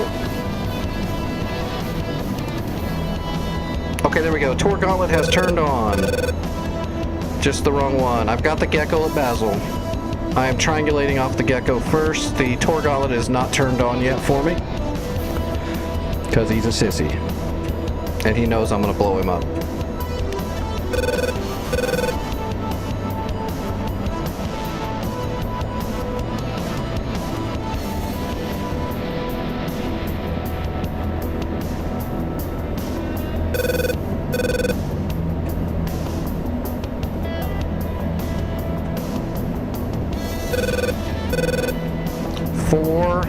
Changing the angle. Where's that Tor Gauntlet? Still not turning on unless... That's got to be the Tor Gauntlet that's at Hotel. It's too far away from Basel. I mean, I know it's not triangulated, so it might actually be that one, but I doubt it. I bet you that Tor Gauntlet will pop as soon as I got a good high PGM on the Gecko. Rules of triangulation. If you know right where something is, then you know about where all the other radars that are around it are. 3. Okay, rolling in. God, I hope this thing pops and allows me to shoot it. I'm getting awfully close for that 15 now.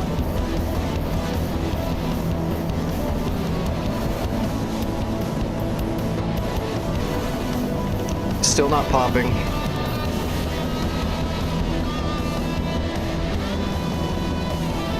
If it doesn't pop, I'm going to have to pull off and kill that 15 at Hotel first. And get it out of the way. PGM of 2. I've got the PGM to fire, but I'm not going to shoot yet. Alright, triangulating off the Hotel 15. Yeah, see where that 15 is now? It's right on Hotel. I've got it. PGM of 2, hitting the blower. If I kill this one, the other Tor Gauntlet should turn on. We just need Mach 1. Mach 1, Magnum 1. Off right.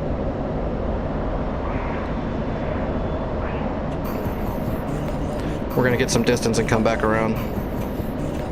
Hopefully we dot that gauntlet.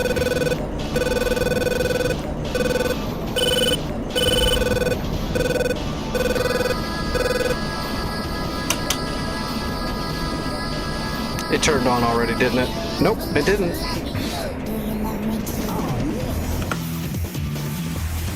Oh, that's a hot shot. That baby's coming in fast. That's like a Mach 5 shot. Look how steep it is too. There's no way it can intercept that. Unless that gauntlet turns its radar off and this thing misses, it's way dead. You're way dead. You are way, way dead. Okay.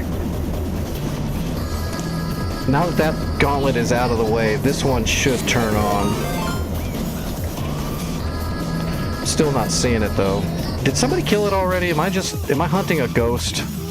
No, it's still there. I killed the shit out of that one though, it's dead. Alright, yeah, well, let's just come back around. Mitsu, what's going on, buddy? Hope you had a good stream. And everybody that came with him, welcome.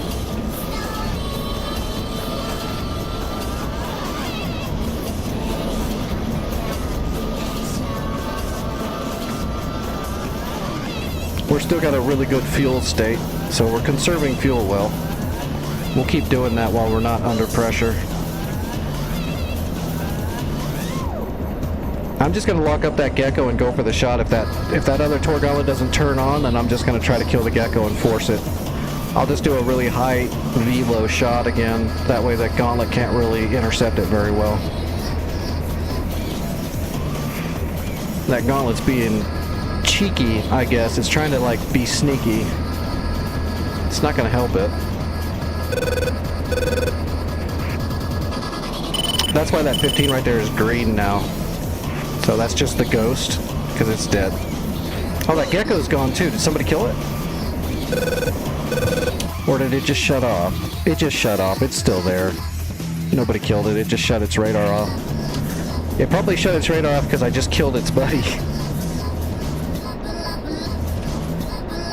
We might have to drop down lower altitude and kind of wild weasel this thing to get it to turn on. If it's going to be cheeky. I've got a solid PGM on it as soon as it turns on.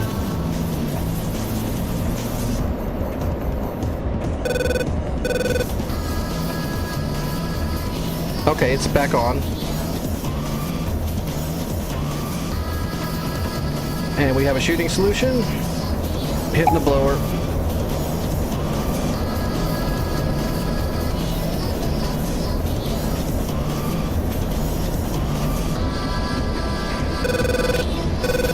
We need to get a little bit closer. We're going to really force this. We're going to fire it more direct and hot.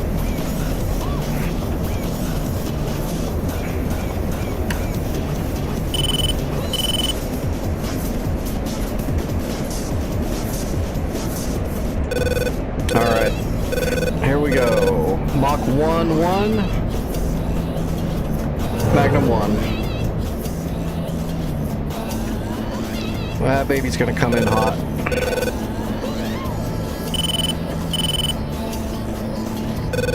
Still no 15.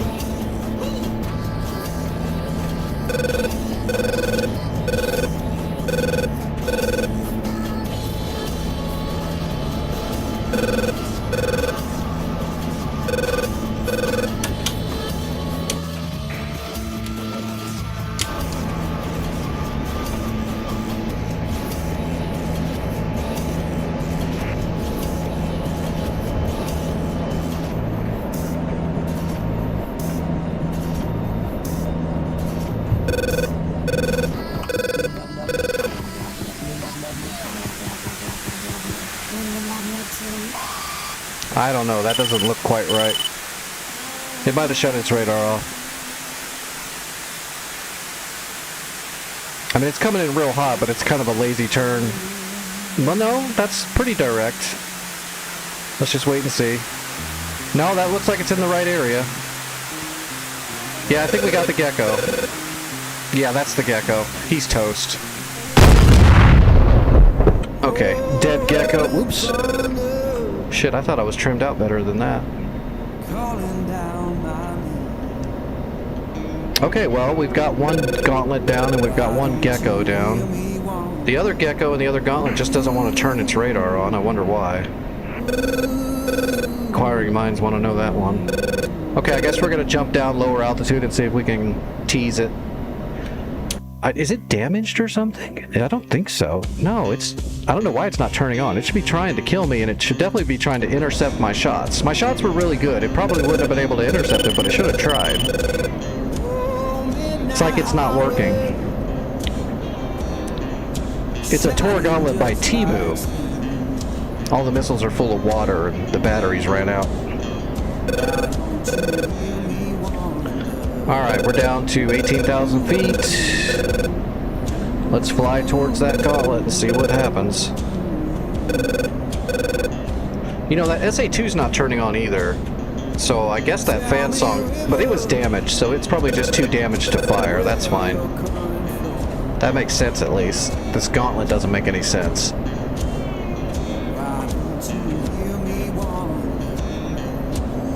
Alright, 17,000 feet. We are in the envelope. Okay, he's on now. Yeah, he's on now. We're definitely in the envelope. He's turning on. Alright, hitting the blower. We gotta rock a little bit. We need one more unit on the PGM. We need the ELAMP pod to get us a little bit more accurate. There we go, we got it. Whoops, you are a dead gauntlet now. Alright, hitting the blower. We're gonna give him 2 shots because he's the last target we need. So we're gonna bait 1, Mach 1 Magnum 1, and now we're gonna go a little more direct.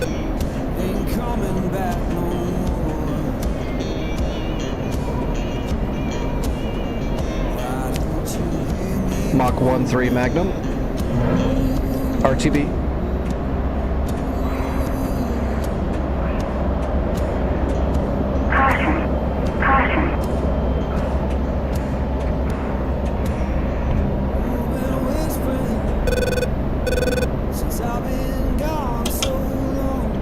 Alright, switching to Cat 1.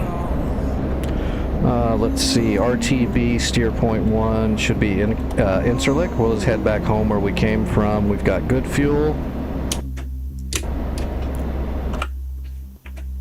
Oh, that's a steep shot. Look at that shot. That thing is hauling ass. Look at that. There's no way a gauntlet can intercept that.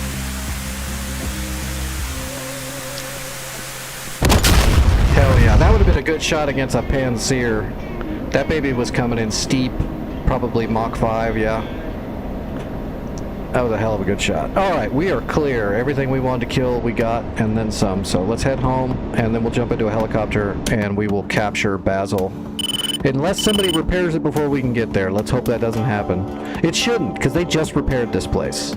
So we should have a little bit of a time. We're going to launch an Apache from the Tarawa. We did this in a Black Shark yesterday. Let's do it in an Apache today. Oh.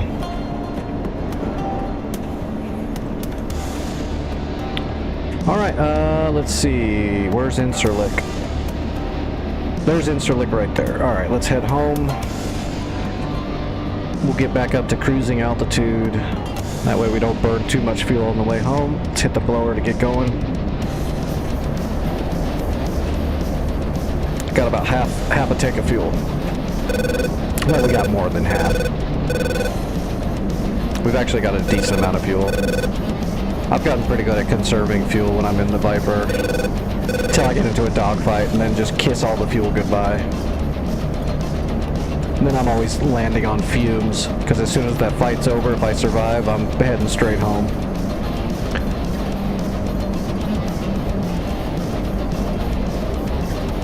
We'll just stick to 20,000 feet.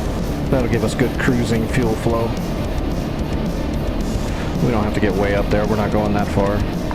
70 miles.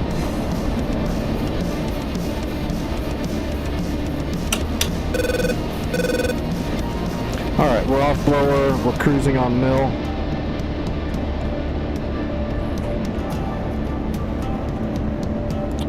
We are maintaining, well, we were maintaining Mach 1, we're just barely under Mach.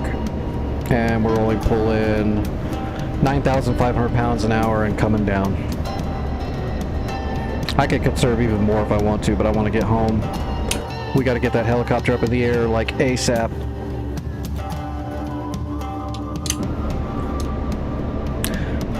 Actually, we could. I could go ahead and RTB to Hatay, but it's not that big of a difference, to be honest. It is a little bit closer by like 15 miles, but it's not going to make a huge difference. Let's just get home to Incirlik, land. Stick to the game plan.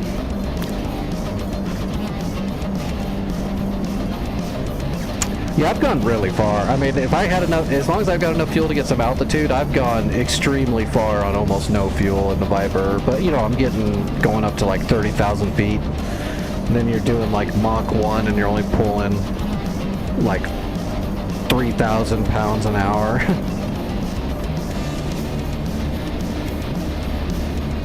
You can get going at higher altitudes pretty good. Usually I've found if I get closer to like 2,000 pounds an hour though, you'll start slowly drifting into an AOA stall and you'll have to give it more fuel.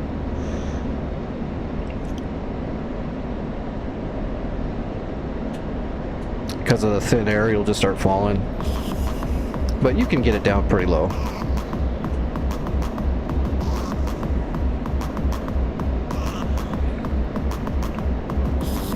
But we're not going to conserve that much fuel. We'll keep going full mill power so we get there much quicker. I mean, we're already at 45 miles, yeah, 46 miles.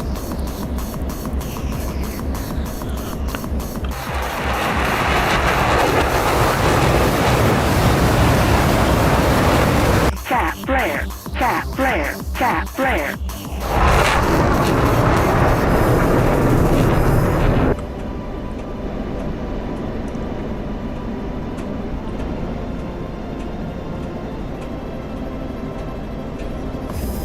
Syria is pretty demanding. It is, because it's very big and there's a lot here. It's always been demanding. It's better than it used to be, but it's still demanding. It takes a hell of a rig to run it all smooth. And Afghanistan's not any different. It's pretty rough. Kola, I think a lot of people said that one lags pretty good too. I don't know. My rig's powerful enough. I don't worry about it most of the time, but most of these maps, besides like Caucasus, are a little rough to run. I know Germany is really rough. Like, it lags hard, and Sinai can lag pretty good if you don't have a beast. Basically, you gotta be on SSDs instead of hard drives, for sure. That makes 1,000 times difference, is having your operating system and your DCS all in SSD. That multiplies your speed by 500%. And then graphics card is important, but not the most important thing.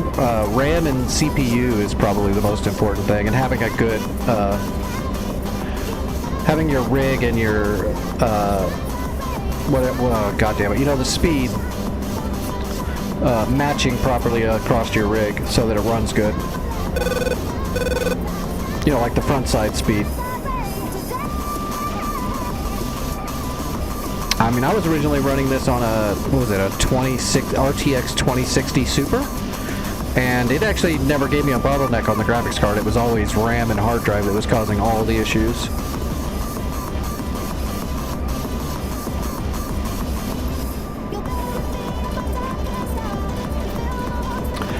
Alright, 23 miles.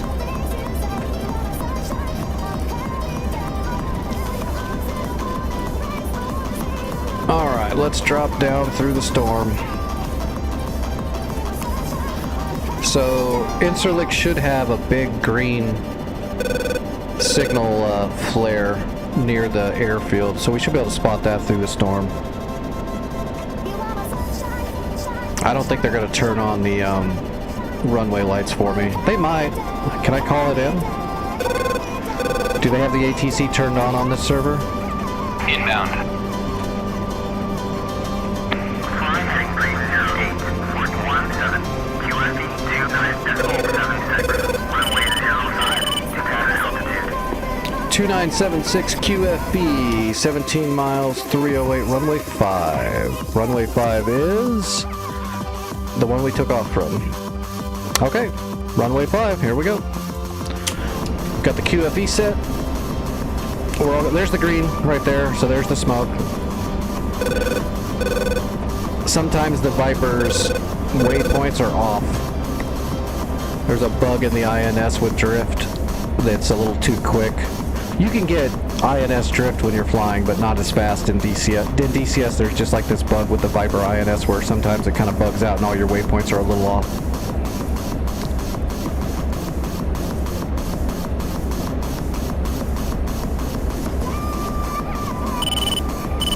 All right, we're on there heading for runway, runway 5. I set the QFE, yes I did.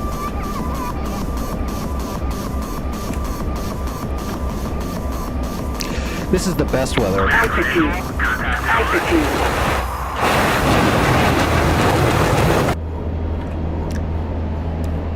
All right, we're idle.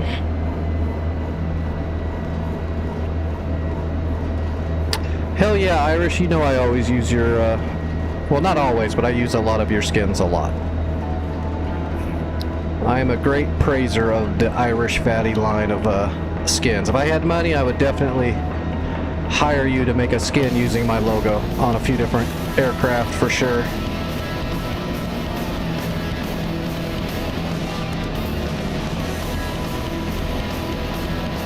I've been praising your liveries for 2 years on stream.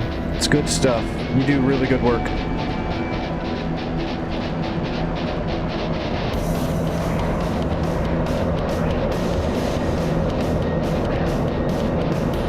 All right, air brake out.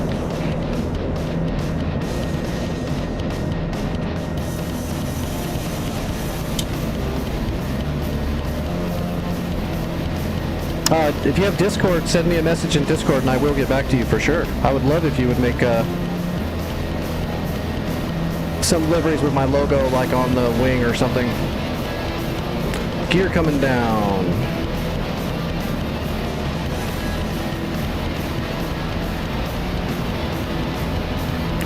Altitude. Lovely weather. Altitude. Warning, warning. Check landing gear. Wind 220 at 3 meters per second. Runway 05. Alright, on speed, on time.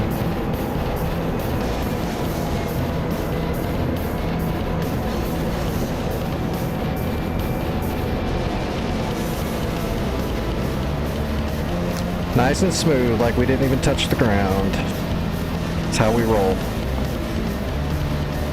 And there we go.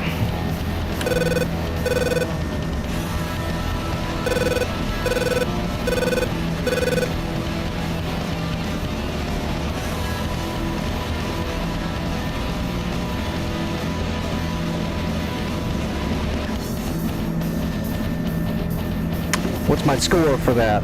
It's not going to be a big score, but it was extremely important, at least. We got rid of all the SAM. They only gave me credit for one of the SAMs when I killed like 3. Gotta love DCS.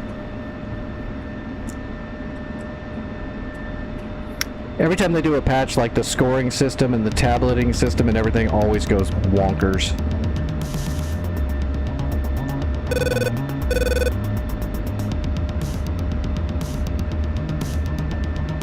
That's why, like right now when you're playing in a hind, even when you kill something, Petrie will immediately say you missed, and then he'll say you hit, and then half the time the system doesn't even say, it'll always say 0 damage even though it's dead. It's all messed up right now. Taxi to parking area. I sank a boat and it gave me, and it didn't even register it. It's like, the boat's gone, it's underwater. Nope.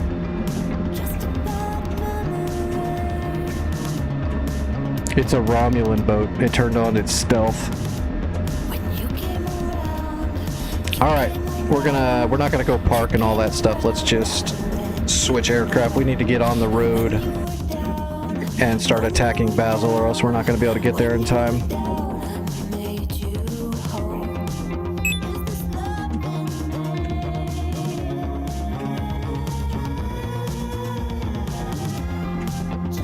We'll just bring K's. I'll put the gun on my helmet.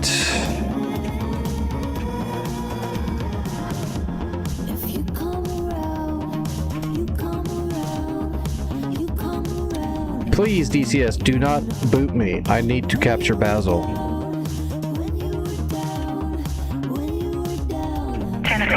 There we go. Searching. Radar. 12 o'clock. Now we gotta wait for the Apache to load like a folding lawn chair.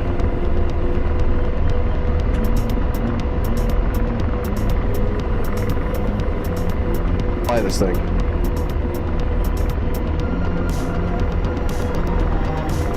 It's got 2 sticks in like 32 directions. What the hell's going on?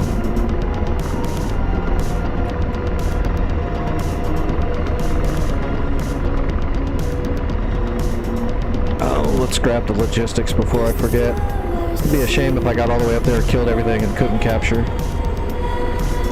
Alright, so Basel was 12. Well, let's go sat-nav. Direct. We should already have 12 in the bank. Got it? We don't need a band box. We don't need any of that.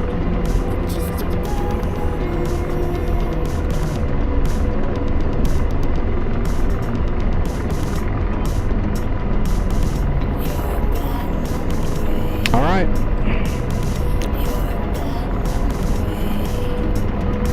This will be a fun flight in the friggin' monsoon. Here we go.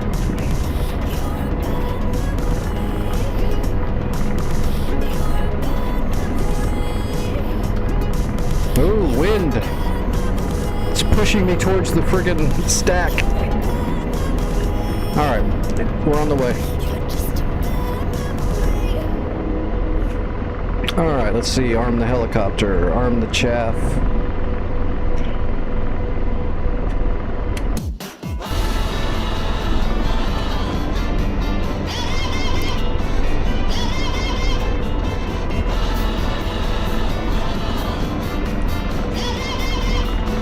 See, George, you get the Hellfires.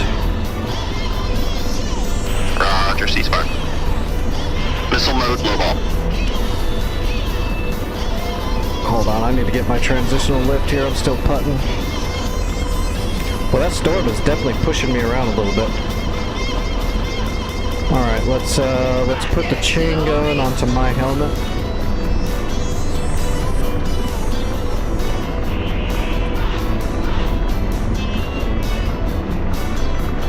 We'll test fire the sink as soon as we're not really anywhere dangerous.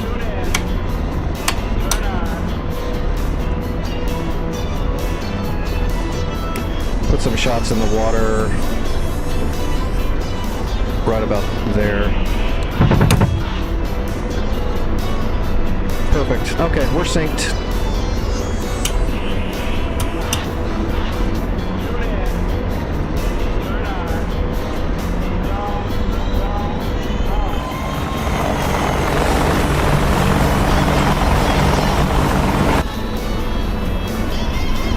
There you go, another Irish fatty.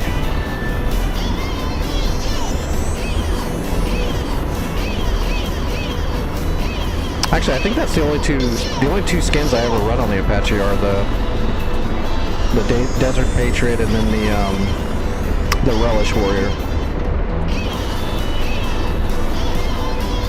I'm not Canadian, but the Relish Warrior's got a really good forest pattern.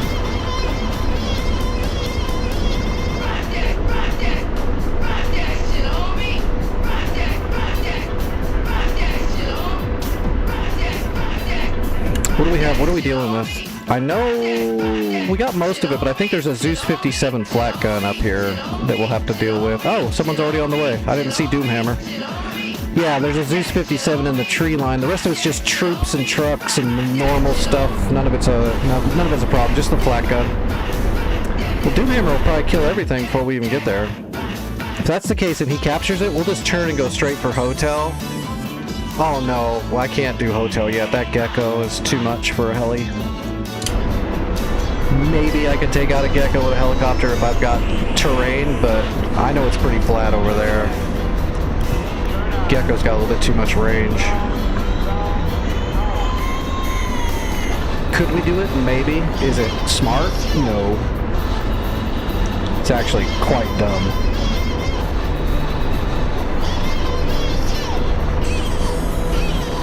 Although we almost got one yesterday in the Gazelle when we came in hot and low. We almost got that thing. Then the Shilka shot me in the butt.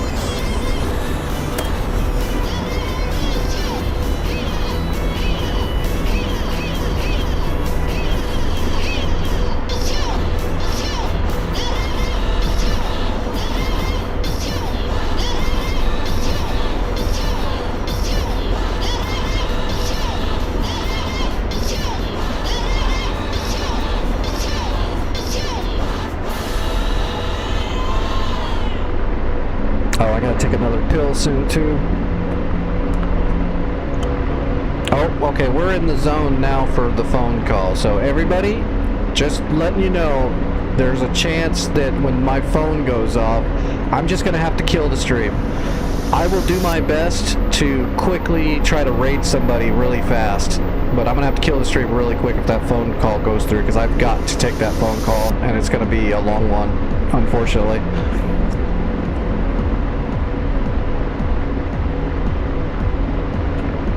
It might not come for another 2 hours, but it might come any minute, so just warning.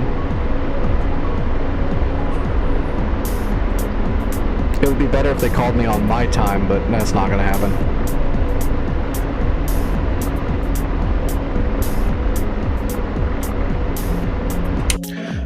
Alright, Doomhammer is almost in range to start aggressing. We'll see how he does. If he has trouble, we'll back him up. We got his back. I'm pretty sure I could eliminate everything there with no real issue, so we can help if we need to. If not, we'll just let him do his work. I mean, maybe. I don't know. I don't actually know what I'm doing.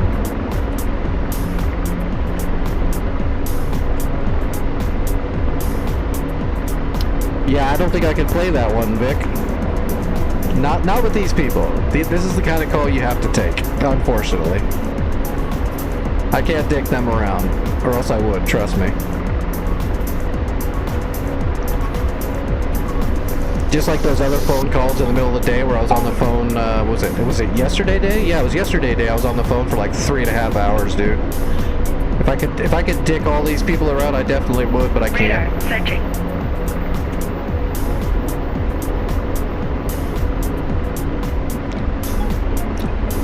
They're definitely not the stuff you want to mess with. I'll just tell them, I'll say, look, I was gonna talk to you, but then my professional consultant that makes all my decisions for me and bears all the risk is Vic Vandal, and he told me to tell you to suck it. Here's his name and address.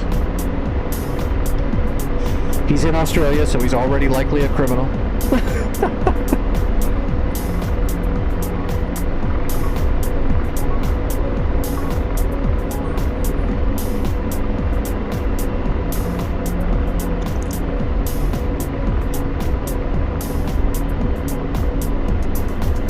That's right. When I have to take professional phone calls, I still use the same excuse. Vic did it.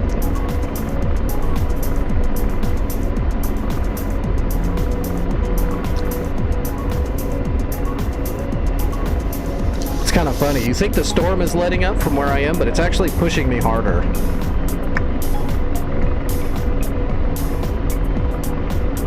I'm really having to lead into this. I wonder if I could actually just put on the holds, if it would actually hold it in this weather. It's trying. Let's see how bad it fluctuates. The Apache holds are not the best. Oh. No, it's stabilizing pretty decently. You can see the wind pushing it all over the place, though, and it's just doing its best to hold it. My hands are off the controls. So it's doing better than I expected it to. Oh, we need to turn that off. Get our ASE back up. Yeah, every time that wind hits and whips, the nose just pushes down. That's actually not doing too bad. I don't fly with holds on very often at all. I don't like it. I'll use holds every now and then if I have a really good stable hover setup and I need to snipe. Even then, though, half the time I just hold the hover with my hands.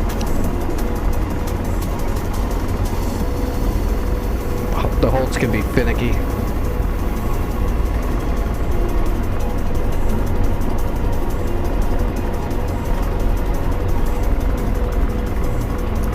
Even when you set it up perfectly and you've given it, you know, an extra 3% power than it needs and all that good stuff, it'll still sometimes just go wonky on you. What was the other one? Oh, the Gazelle. Yeah, I never use holds on the Gazelle. That shit does not work good at all. Put it into a hold and everything's stable and fine, and all of a sudden it'll start just spinning out of control out of the blue.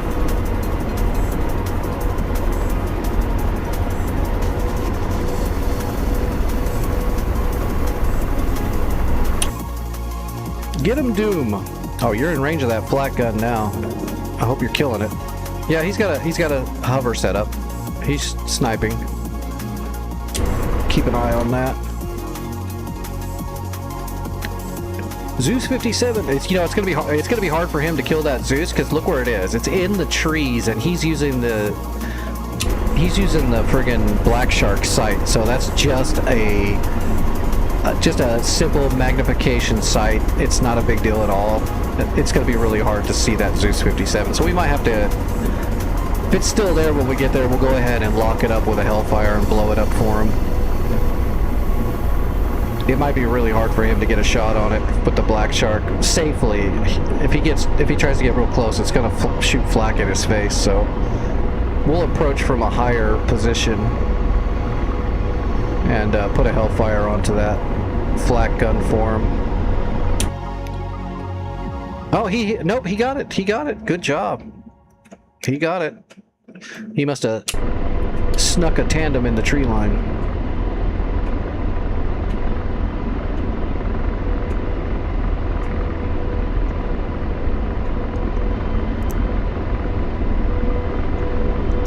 Man, that weather's rough. I bet you taking a helicopter over that mountain would be a little... It's probably not as bad when you're in the middle of it, but it could be.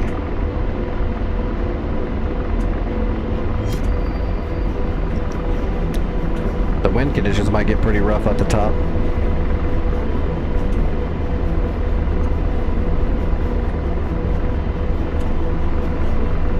Slaving.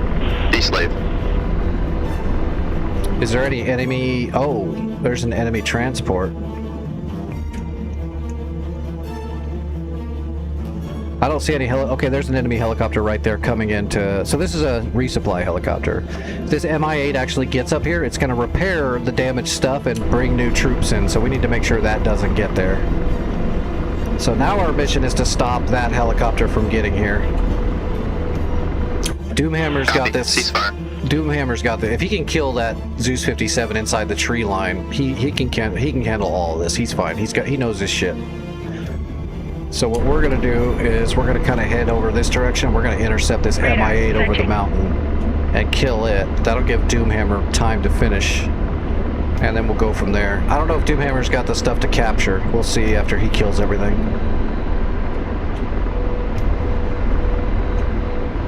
But we can handle going into the storm with no vision. That Mi-8 can't. Although it's an NPC, so it uses the Eye of Sauron. But good tactics. We'll get up here in the storm. It would be really hard for him to see us. We'll sneak up on him. Do our best to knock him out of the sky. Might even be able to get him with a Hellfire if he doesn't know we're here. If we can get a straight in or a straight out shot, we can kill him with a Hellfire in flight. If he's flanking, it's probably going to miss. Radar, searching.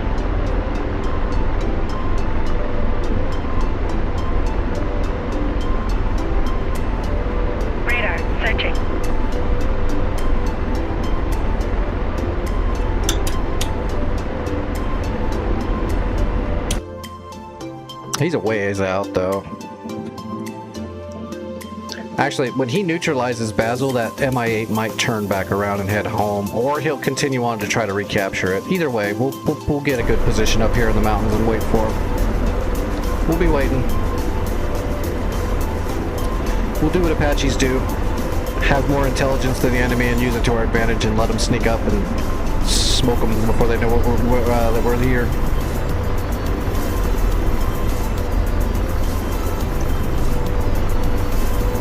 Sneaky, sneaky.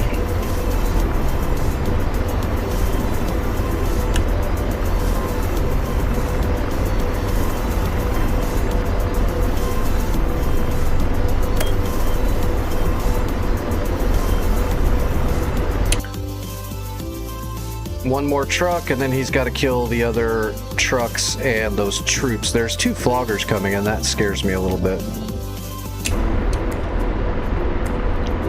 I don't have any defense to a flogger, except if they're shooting heaters, they're probably going to miss.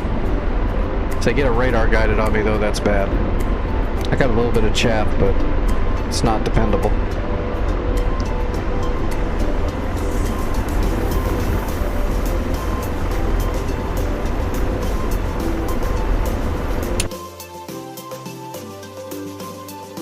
Yeah, they look like they're coming right for me.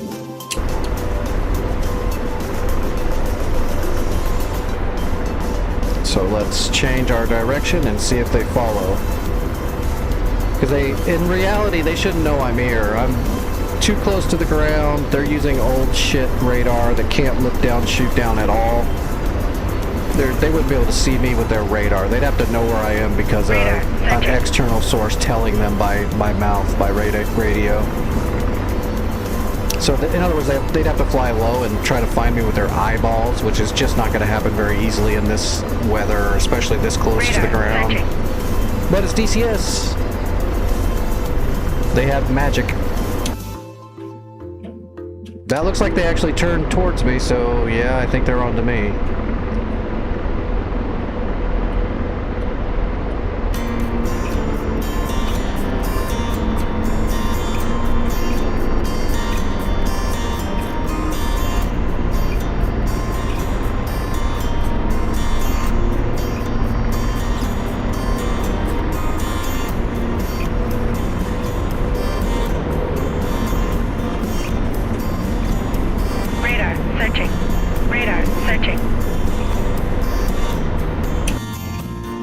Oh, you bastards.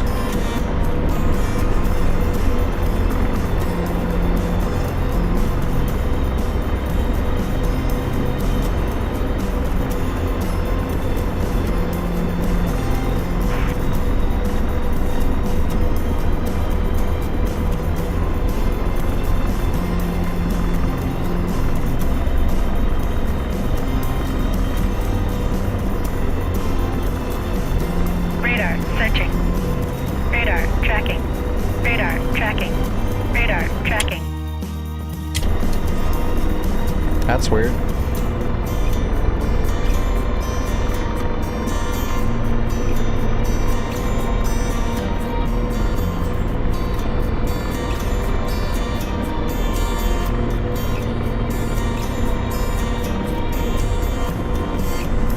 Radar searching.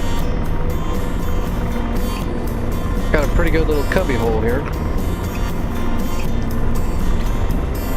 Radar searching. Radar searching.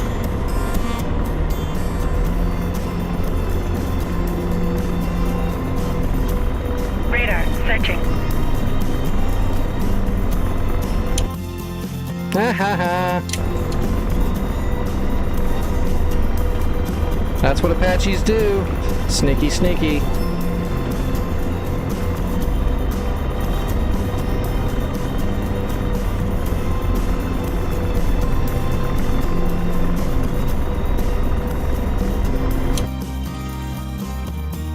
Oh, somebody shot them down too. Oh, you know who shot them down? I bet you it was the boats.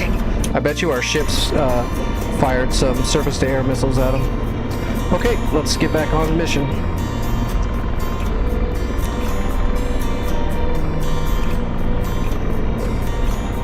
That helicopter's going to be coming over the mountain here in just a few minutes. He's on the way, so let's see if we can intercept him. How's Doomhammer doing? Oh yeah, he's doing fine. He's being slow and methodical. That's good stuff. Radar searching. That's why I have Radar faith that he can get it done.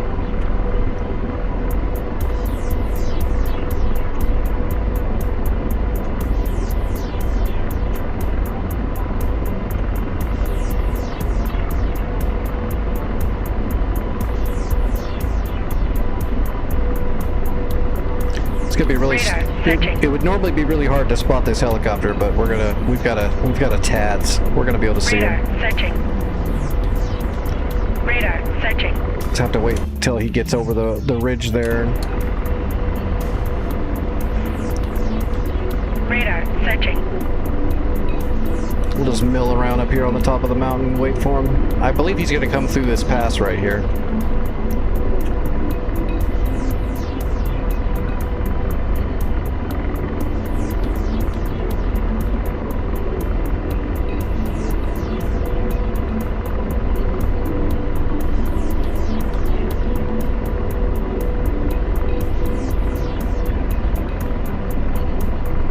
See who needs holds, man. Just hover.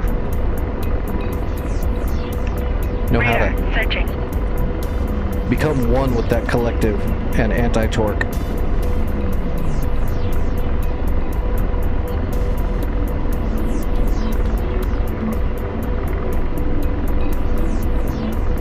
Of course, this is much easier when you're not friggin' doing it in a damn storm. Radar searching.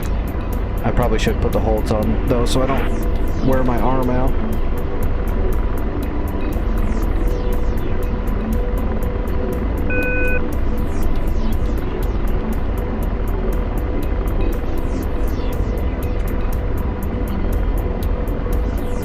Hey, let's see if the holds work.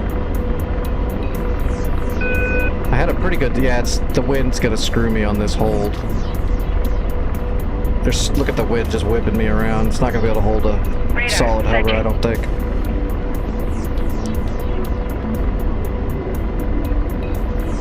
Radar searching. Radar searching.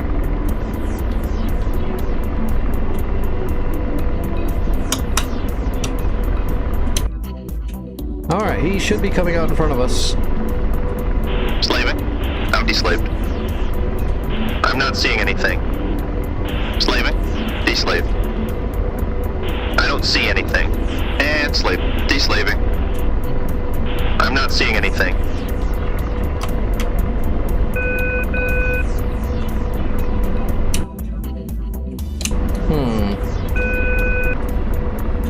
Rotor RPM low.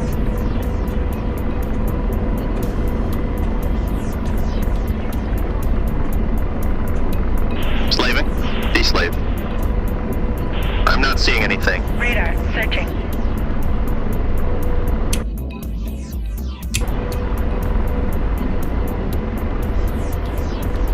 And slave. Deslaved. There we go. Oh, he's way up there. Radar searching. Blazing.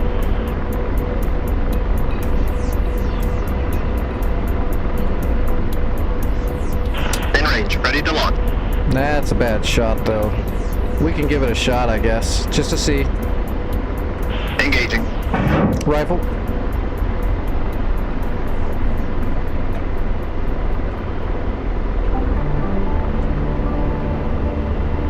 Flanking shot's probably gonna miss, but we'll give it a shot. It doesn't even look like it's actually tracking.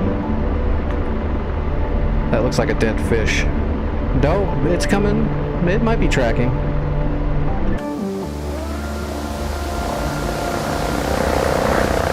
I could be wrong. It might be tracking really good. Oh, it survived. Of course it did. Radar searching. Not a chance in hell would it survive that. Point blank hellfire explosion right on the rotor disc. That may be done. No, it's still flying.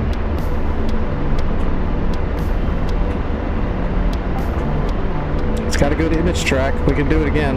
Engaging. Rifle. It should miss this time, though. He should maneuver now. He knows it's coming now, I would assume. Radar searching.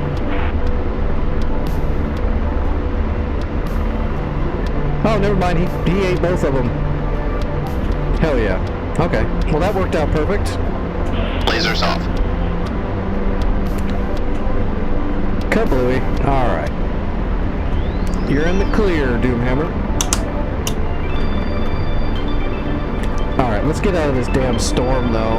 We can need to... What's he got left? Okay, he's just got the one truck. I'm gonna head towards... Well, we're gonna head toward Basel, and then we'll head towards Hotel if he can't... if he captures this. Let's get out of this storm.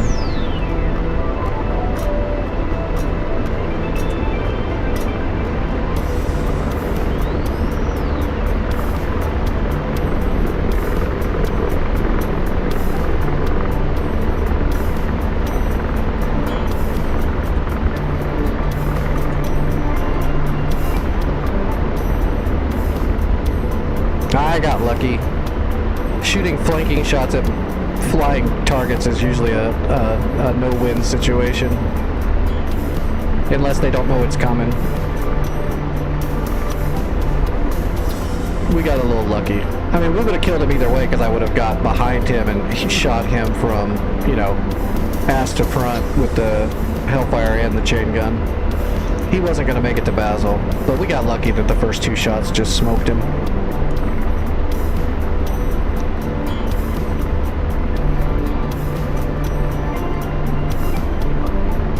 And he got lucky the first one didn't knock him out of the sky immediately, because it absolutely should have. I mean, Hellfires aren't big. They're like a anti-personnel missile at heart. They don't make gigantic, huge explosions, but they're still a pretty good explosion. If you hit a helicopter directly, you're going to jack that thing all up. If you hit it on the rotor mount, it's done. That thing ain't going to fly anymore. It is now a cinder block. But for some reason in DCS, man, the hinds and the hips that are NPC controlled, not the player ones, but the NPC ones are like over the top ability to absorb damage. I've hit a hind with like 3 AMRAAMs before it went down, which is insane. AMRAAMs are gigantic, and the explosive is quite devastating. Radar searching. I've hit him with a... Okay, Radar yeah, he cleared searching. it. I've hit him with a Sparrow, and they just took some damage. It's like, yeah, no, that's not how that works. Sparrow warhead is huge. Radar searching. Alright, we'll see if Doomhammer can capture. I don't know if he brought stuff to do it. Looks like he's landing, so I'm going to assume he's going to capture. In which case, we'll just move on. Although, I don't think I can do Hotel, right? There's a Gecko there. Yeah, there's a Gecko there. We're going to have to land, and... So, yeah, we're just going to land either way. We can't headbutt a Gecko. We're going to have to do another Sead strike. We could probably do it like a Frogfoot, though, just for fun.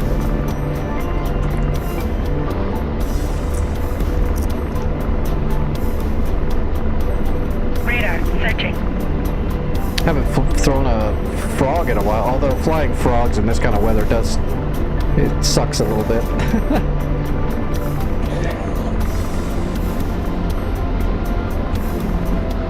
Yep, he captured Basel. Nice. Good shit. Well, let's get up here and land, and then we'll decide our next move. We're definitely going to go after Hotel, but I just don't know with what. It's probably, if we were smart, we would just take the Viper, just to make sure we get it done.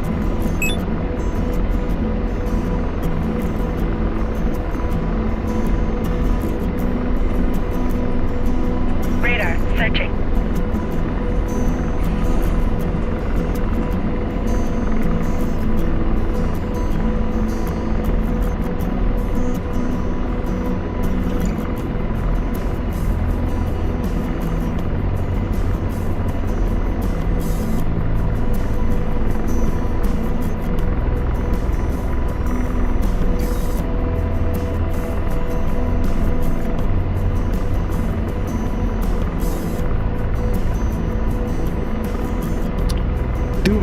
getting work done in style.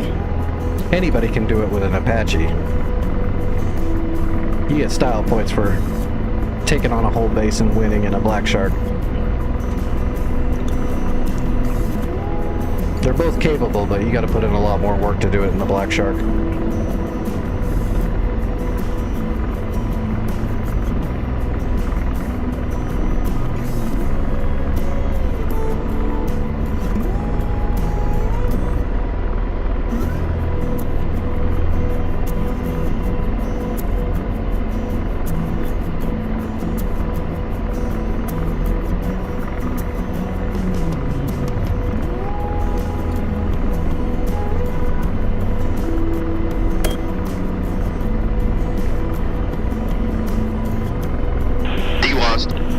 That is how we do that.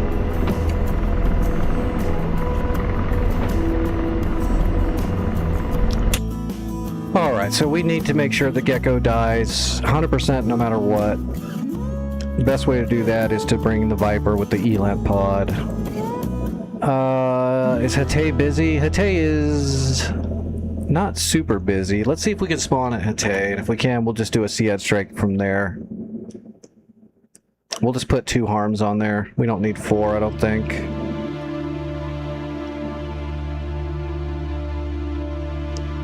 Because I don't think the fan song works anymore, because I didn't see it turn on at all. Actually, we could do this with an A10, actually, because I can outrange a Gecko with an A10 with a Maverick. We could kill everything there with an A10, but then Doomhammer won't have any work to do, so let's just kill the Sam for him and then he can do his thing. Sometimes it sucks when you're doing some work and, you know, someone just comes by with a plane and kills everything you had been flying towards to kill. Okay, air to air. We just need 2 harms.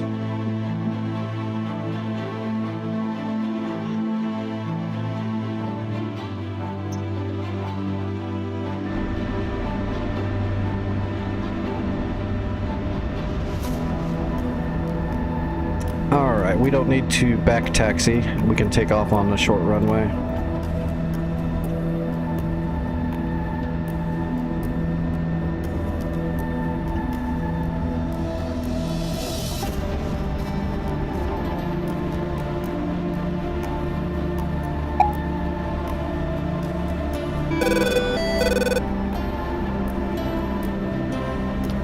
We'll just go over here to the farthest entrance and then hang a left and use the longest part of the runway from here and just go.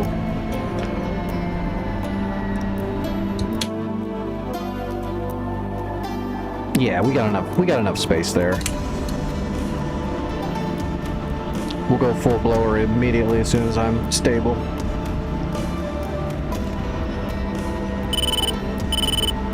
It will not be a problem. Let's see, steer point 11 is hotel.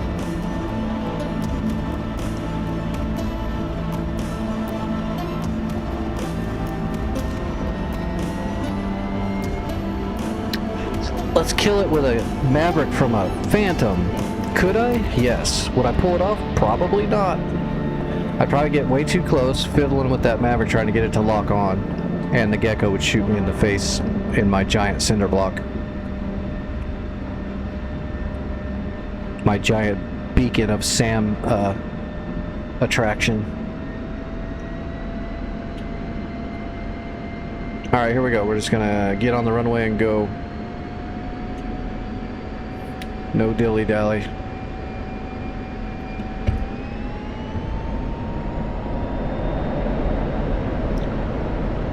Zero to 160 real damn quick.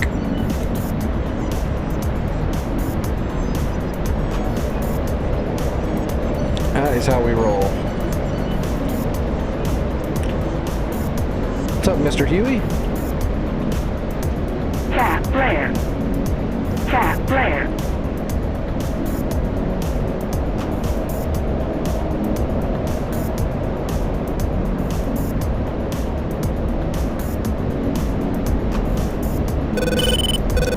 There's hotel. Let's get above the storm. We don't gotta get high though. Just above the clouds. We want our missile to get a nice good Mach 3 or 4 speed before it drops down through the storm, and by then it's coming straight at it at a steep angle. Give our shot the most chances to be successful.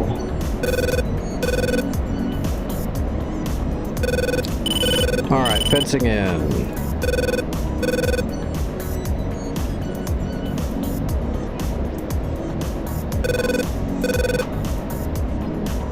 What is that? Is that the 2? That is the 2, but that's a data link. That's not the actual 2. That's just a data link symbol.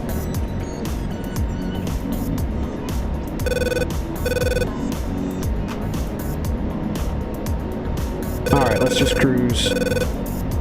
We'll see what happens when we get closer.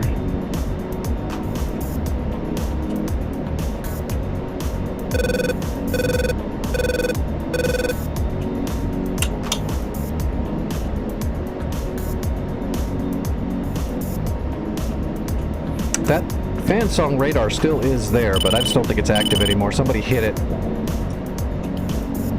It took like half of its life, I think, which means it might not turn back on. Yeah, see, it's heavily damaged. It might not turn back on. Oh, Doomhammer jumped into a friggin' Navy flanker. Is he going for the Gecko with it?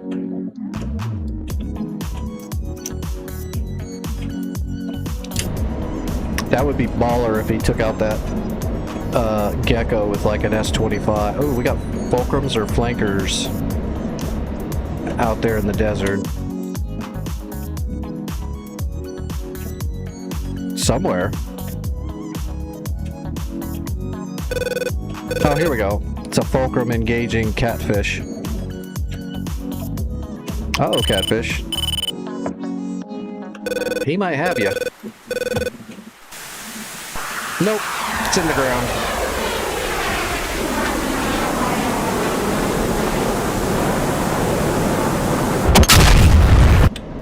Must have been a much longer shot.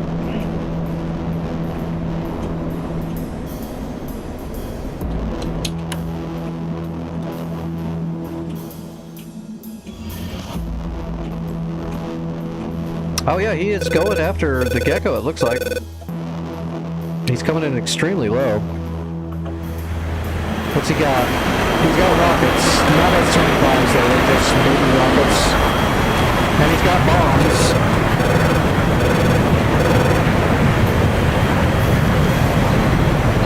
Not a recommended strategy though. Super fun though.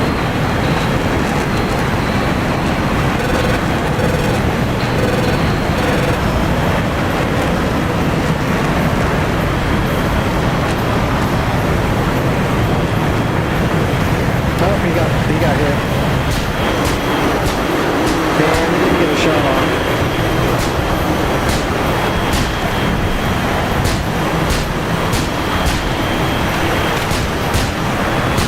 There's a flak gun down there too that's going to get you.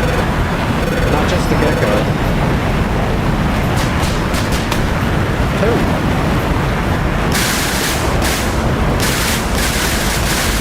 It's down here. That looked cool. Uh-oh.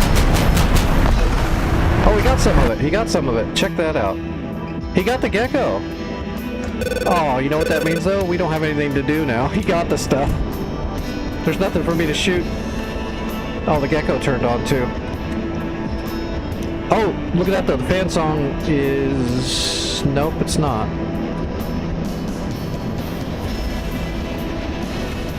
Is that thing actually active?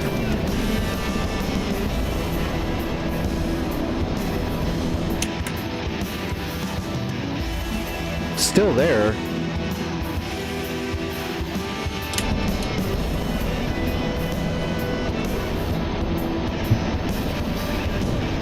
He killed the Gecko. That thing's not actually there, it's dead. That is just the data link. Yeah, I don't think there's anything there. Okay, well, let's go kill this other gecko over here at Romeo.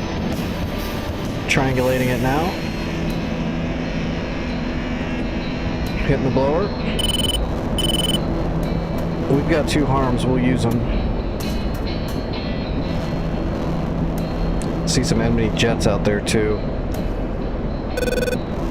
Oh, it just shut off. Cheeky bastard.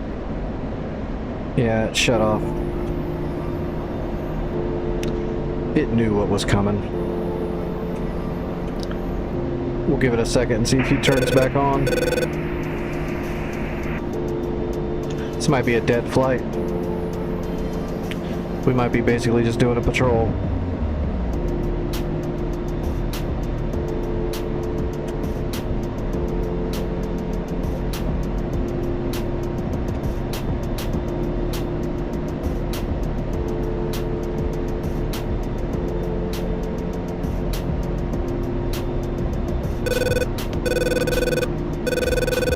I go for a long shot. That's Hatay, I think, or Hama. I think that's a gecko that's at Hama. We'll go ahead and triangulate off of it for a second. If we can get a good PGM, we'll shoot it. Never fly back home if you still got some active harms under your underbelly and there's stuff in range. Don't let enemy radars survive ever. What is that? Okay, we got it.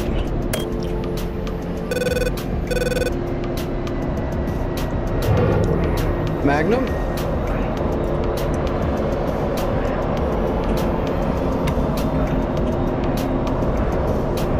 Counter. Cat flare. Cat flare. SA2 just turned on.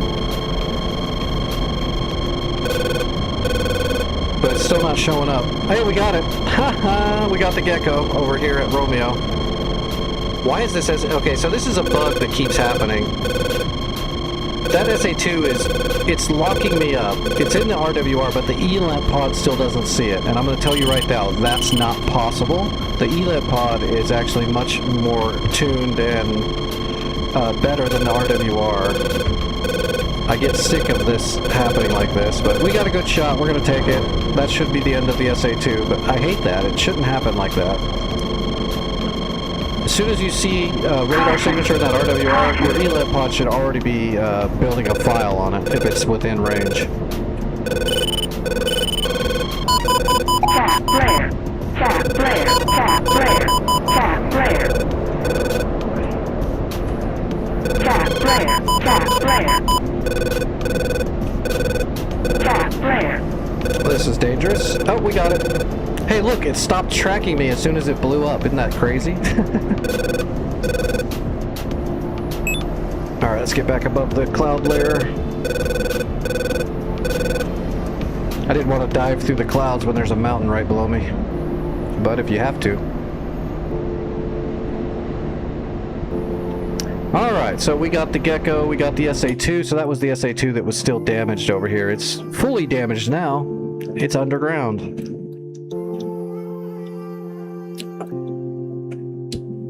There is an Mi-24 Hind up here flying around, so let's get rid of the bag. Yeah, this is F-16C model. Block 50. The Rolls-Royce of F-16s.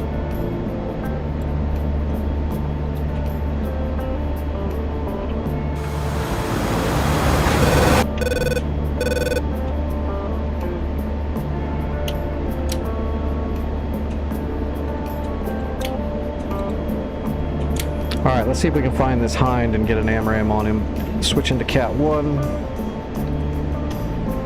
Whereabout was he? He's in the mountains. It might be kind of hard to get him, but we'll give it a shot.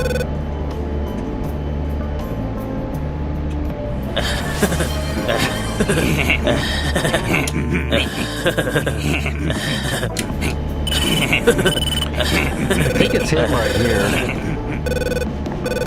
I think this is the Hind right here. Oh, I got him.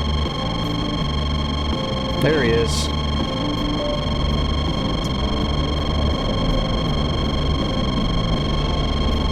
Who's giving me nails? Oh, there's an SA-3 over here. Perfect.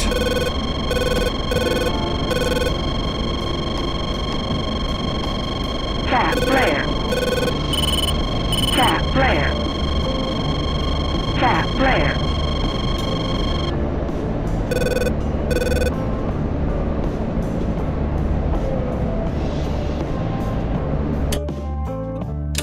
Poor Hind. We're gonna give him 2 shots. Fox 3. Waiting, and Fox 3 off left. Alright, we're heading to Pate.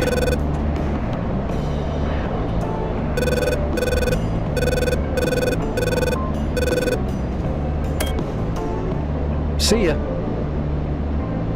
Double whammy. Both missiles hit. Alright, we're on the way home.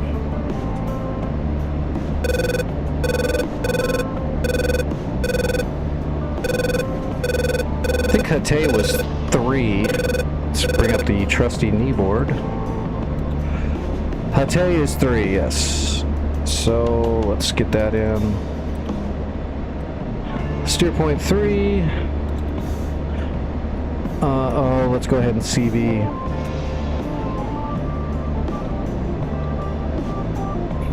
Okay, there's Hatay runway right there. Let's get a magnetic heading on that runway.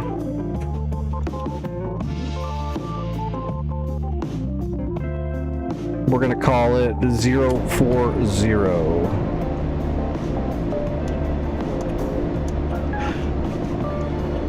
But we don't know if the waypoint is actually proper. So we're just gonna pretend that it is, and then when we get close enough to visually see the runway, then we'll know. How far away are we? 13 miles. We're already in there. We're right on top of it already. Is that Harrier out of the way? Yes, he just took off. All right. We missed our runway already.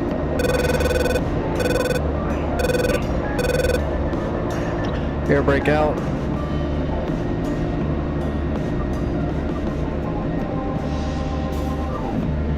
And we'll just follow the HSI because I don't have a good visual here.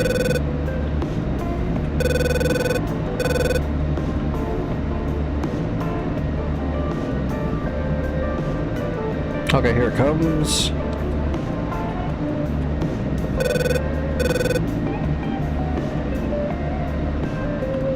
Altitude. Altitude. Alright, that should get us close. I see the mark. Looks like it's on the runway. Yep, okay, we're good. Go HSI. Alright, popping the gear. Lovely weather.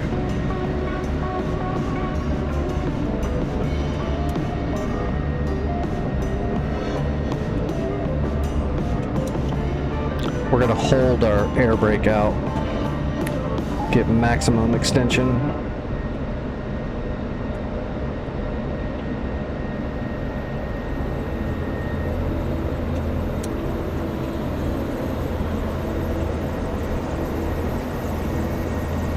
We don't get lineups like that every so often.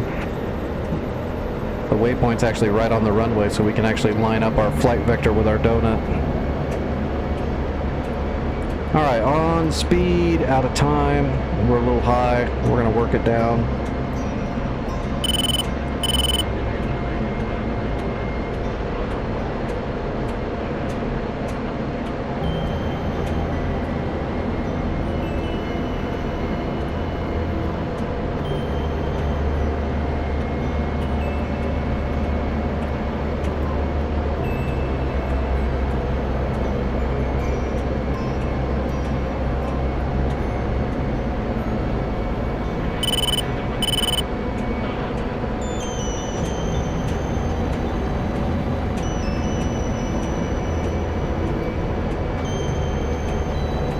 Oh, there we go.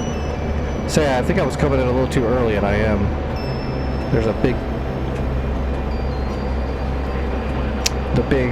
beacon road right there. I was looking at the beacon road and not the runway. Okay, we're good. We're on time. We're on speed on time.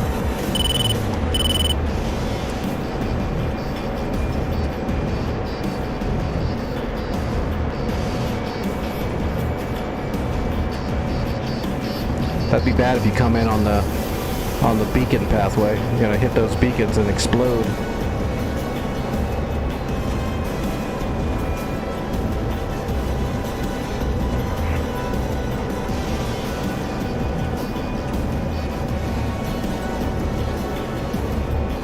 Oh, that was a good time to lag.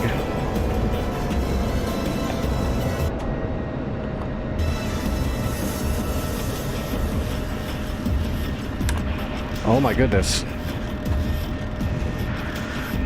Thought that guy was going to pull out right in front of me and I was lagging all of a sudden.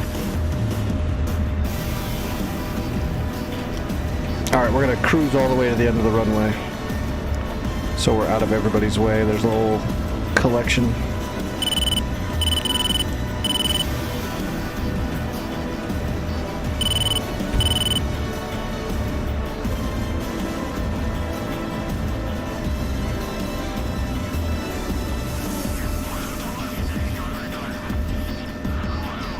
So what did we kill? We killed 2 SAMs and a helicopter.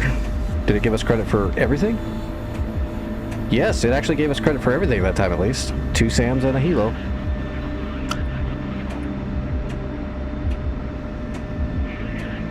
Hotel is now neutral. Did he grab a heli? Oh no, he's still in the, oh, is he still in the shot up one or did he go grab a new one? He grabbed a new one.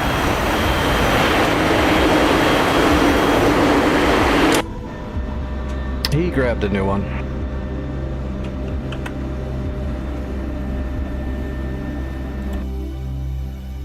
All right, Basil. Let's see. We don't need a special helicopter. We can just grab any old helicopter for this. We just got to go capture the point. So let's grab a friggin' Gazelle. Style points. Put 2 Mistrals on this thing and go. We don't need a sand filter. We just need an IR deflector. There we go.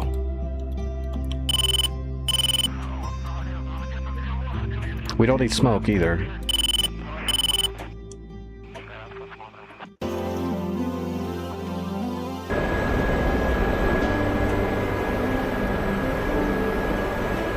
Alright, grabbing Logi.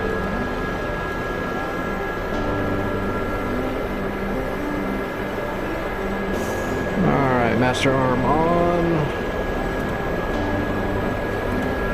Hitting my safeties. Externals off.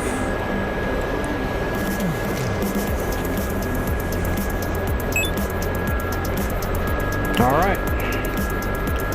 And away we go. Oh boy. That storm is messing with the Gazelle a little bit more than the other helicopters.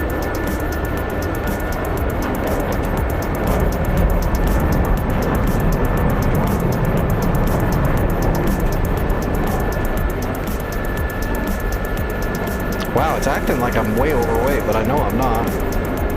I only put 2 Mistrals on this thing. Let's go around the runways.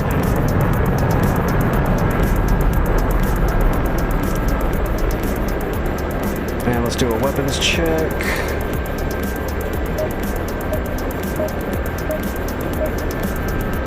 Alright, weapons are good.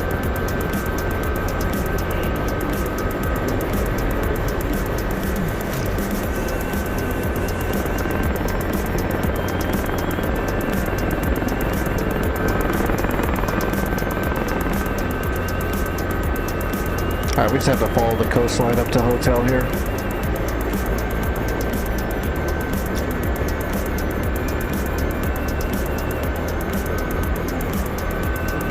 What's up, Dodo? I've been flying actually mainly just the Viper and some helicopters tonight so far. I did do the warm-up in the Phantom doing air-to-ground stuff. We dropped, what did we do? We did Mavericks, we did Ds, we did some Mark 82s, and then we did a couple of walleye drops too. I'm going to probably be doing my warm-ups for a while just in like the BU and the Phantom just to get more seat time in them. I can fly both of them, but It just takes seat time to get that comfort level up high enough to where you really start getting good and start retaining more knowledge about them.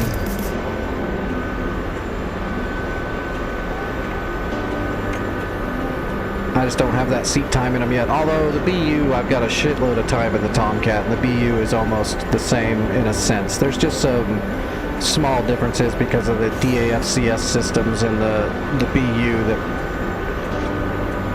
is going to make me have to change how I fly it a little bit in dogfights. I just have to put some dogfight time in on it.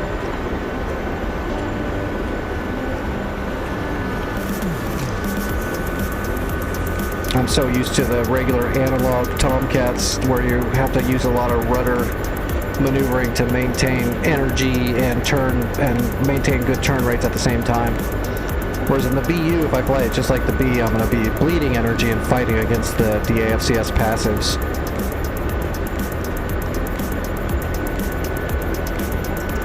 That'll just take time. Hello Arson, this is Digital Combat Simulator, DCS.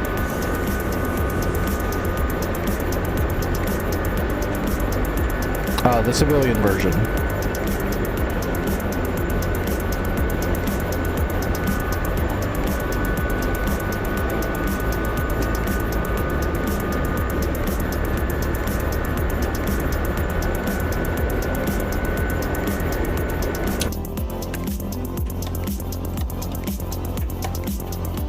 Yeah, look at that. We're almost halfway there already.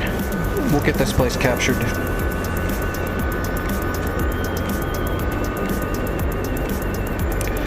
Any chance to fly the Gazelle in a war, gotta take it.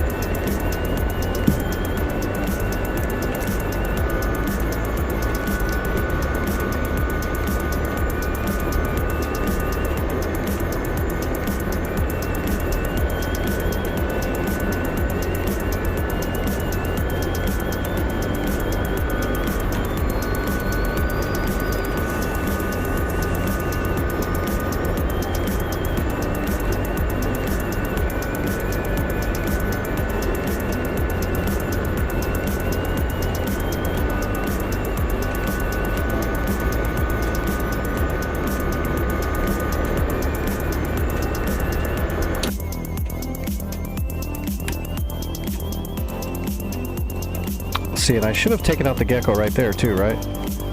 Yep, because it was right here. You can tell we got some splash damage. As we should. AGM-88 harms are actually a very large warhead. Oh no! I got 5 minutes to get here and land and capture it. Shit, I don't know if I'm gonna make it.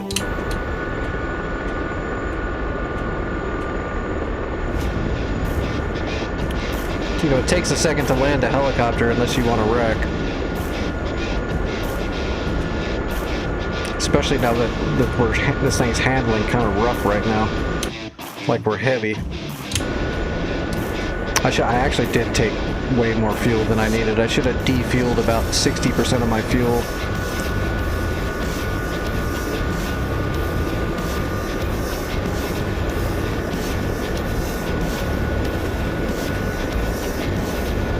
I forgot the server countdown had started. It's just going to roll over to the next day, but it'd be better if we capture it because the enemy can move troops and stuff when the day rolls over. Digital Combat Simulator, Arson, DCS.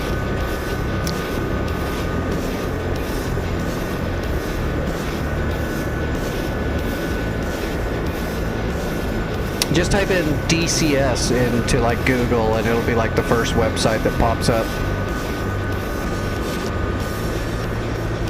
Are we in the gray yet? Nope.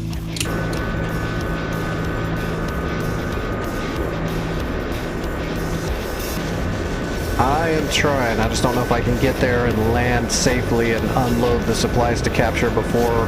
We've probably got 3.5 minutes left maybe. I actually wish there was a timer on the screen. I think the timer will pop back up at 10 seconds.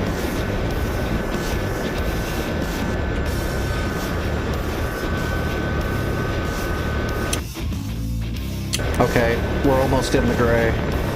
We just gotta find a place to land up in here.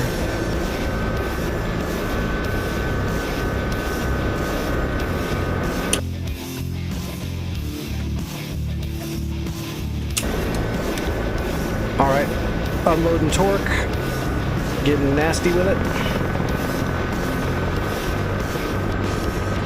Don't try this at home.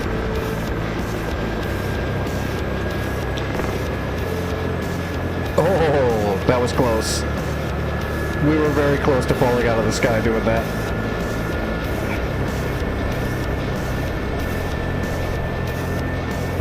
Okay. We'll call that a combat landing.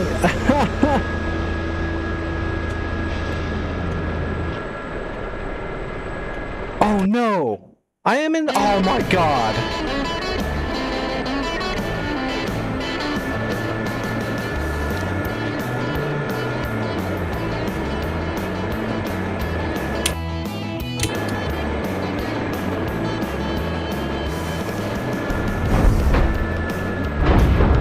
Okay. We're good. We're okay. We're okay. Got it. I don't care. We got it. It's a Gazelle. They're disposable.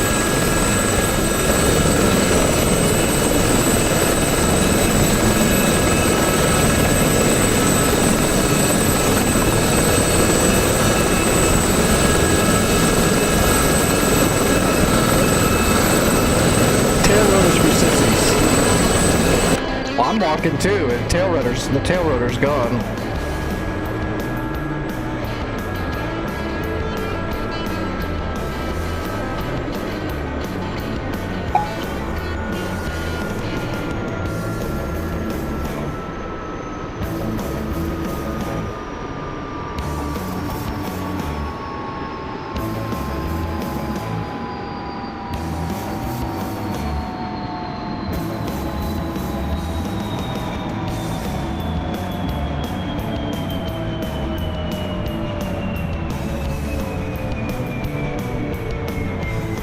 Actually, we probably lost a rotor blade too, to be honest.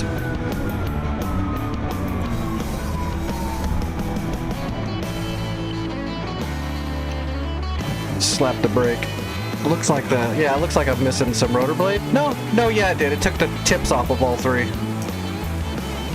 We lost the tips on all three of the tail. But we captured the zone that means nothing. 10 seconds!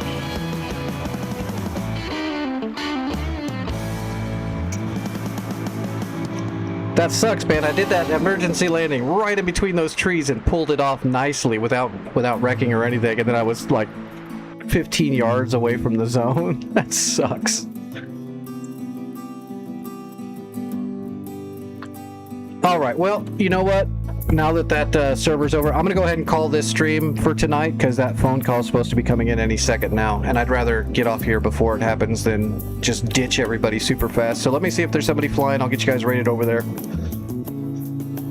And I'm gonna chill for a minute and wait for my phone call. Hopefully that phone call will be done, and I don't have to mess with it anymore tonight. Or for a while, hopefully. Till the next batch starts bugging me about shit. Alright, who's flying?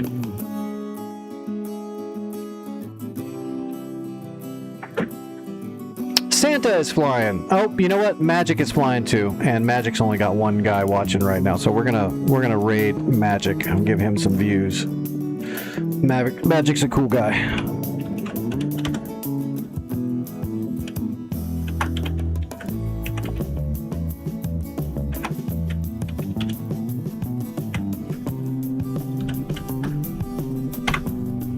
Make sure I got it spelled correctly. Yep, I got it. Yep, okay, raid is going through to Black Magic, friend of the channel, Black Magic. He's another DCS pilot. I will see everybody later. I'll be in the Discord still, just like normal, for another 4 or 5 hours. If you need to get a hold of me in the Discord. That's where I'll be. If you're still in here, Irish Fatty, hopefully you got in the Discord there. Just let me know. I'll send you a message if you want to work something out. We'll see what's up. Because that would be awesome. All right, and the raid is coming through soon. I will see everybody later. Tomorrow is Sunday. I will not be streaming on Sunday. We'll be back on Monday. I will be in the Discord on Sunday night. If you need to get a hold of me, that's where I'll be. I just won't be streaming because Sunday is physical therapy day.